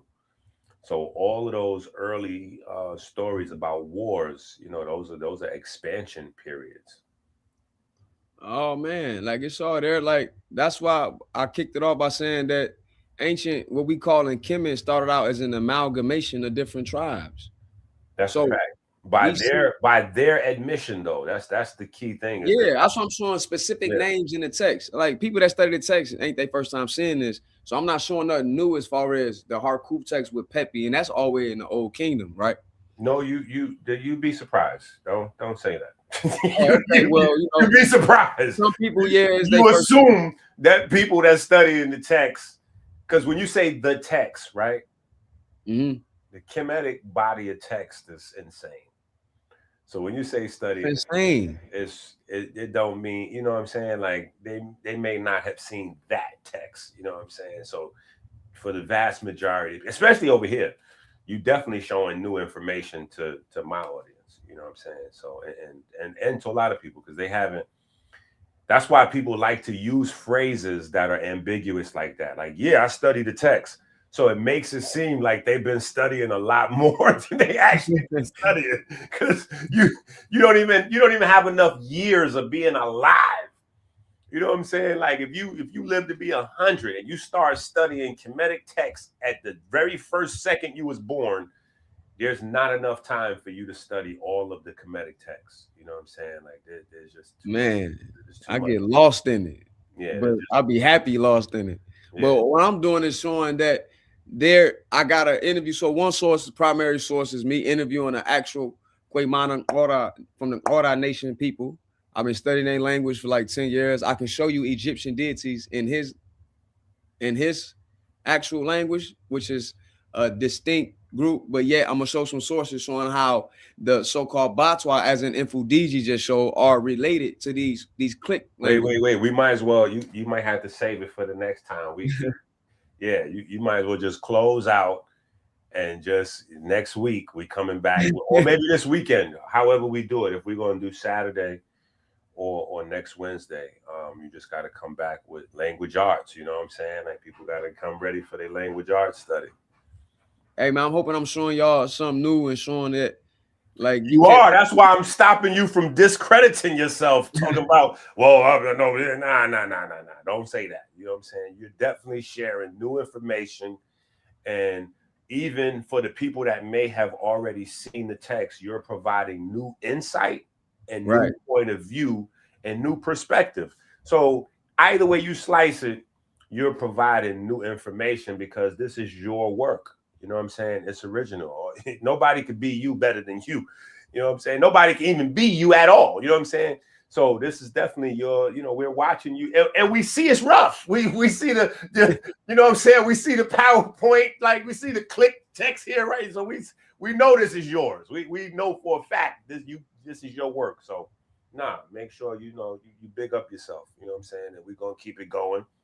We're gonna help the brother. We're gonna help the brother get his PowerPoint together so his picture's not on top of his words. No, I did that on purpose. Okay. All right, fair enough. Yeah. I did that one on purpose. All right, but anyway, close out and set us up for the next week, so we get we get the people something to look forward to. Well, I use Kanun partly because I know how you be talking about your view of evolution, and here go your man's right here. That's him. That's him. So what's not actual again, Jabari? Jabari's a wild boy. Or anybody else, Jonathan, when Nefer is the only one that's actual, and then he also got a family too. So the royal family got to be actual. That's your man, Smash Rockwell. Right. I get it. He think that the deities were made up by the people, as he's misinterpreting this one text that we ain't got enough time for the day, but we definitely was gonna go into it, Jonathan. No, you know what? Hold on. You know what I can't understand? How do you dedicate your life to studying something that you believe is made up? That's wild right there. I can't even understand that. I can't even fathom that concept of dedicating my life to something that I think is made up. Like, see, they got that traumatic syndrome thing going on. See, they cool with this stuff like the Ptah teachings, the roundabout basic things of philosophy and science that they can confirm and not feel like they being spooky. Because then when it start making them feel like they stuck back in Christianity again, now they get to breaking out in hives and no, that can't be real. Well, no, Africans believe these things. No matter what you want to say. And you know, next, you know, Saturday we can cook it up. That's just these sources. You know, we went all the way from the actual source of the sources with the oral traditions. You heard verbatim out of an Ora speaking person who works with actual linguists. This is not a game, it's real. He's from a line of chiefs. Then you have certain texts like the Harkuf Pepi text aligning with what the actual priest in Fudiji that can actually read the text is saying the same thing I'm saying. So how could it be possible that Inky lost if I can just show these little instances right here? I mean, these the source of the source of the sources. We got more Bantu sources. We can go into it next week, but you know, man, we're gonna really cook. I got more interviews here. And we can get into the Shabaka Stone. We go down further. But yeah, man, we're gonna get into the Karnak text too. So I appreciate you letting me on here, bro. Because these recipes all look crazy. Yeah. And I'm definitely grateful to collab with Ink. Like he's been, you know, sort of like a silent mentor, kind of like, you know, guiding me through a lot of these different processes and, you know, me reaching out to him. What do you think about this? What do you think about that? So that's just a testament to, you know, a lot of information that, you know, I gathered from him and other people. Lamar, don't take my word for it. Stalin, Society Baby, Dead Stop, Madman, Jeremiah. Thanks to the whole chat. It's not just kitchen chemistry. You gotta add chemistry in the kitchen. And well cooking. Yeah.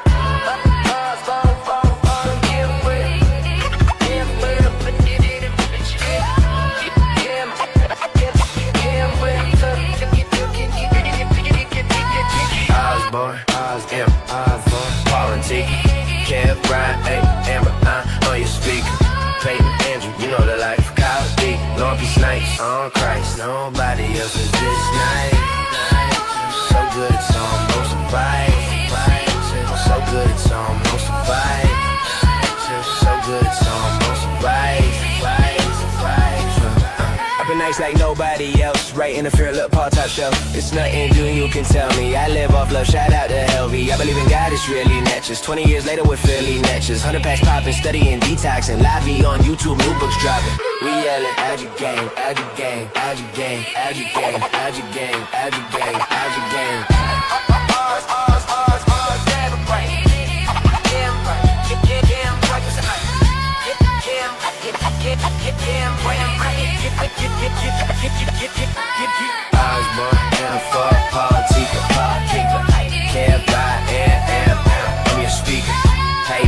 You know the life, Kyle D, Lumpy Snipes, on Christ. Nobody else is this nice. So good it's almost a vibe. So good it's almost a vibe. Z still with us. Mun still with us. Tiff still with us. Hey, this what consistency get us. The Golly, I've been Robert, Cardi, Hot One. We stylin'. It feel good to see Jamal Allen. Do it, Rashawn. Make me feel like LeBron. Hey, I'm telling you, chat, that's the topic. I seen the life fiber optic. Laven has got it. It's real. I give thanks.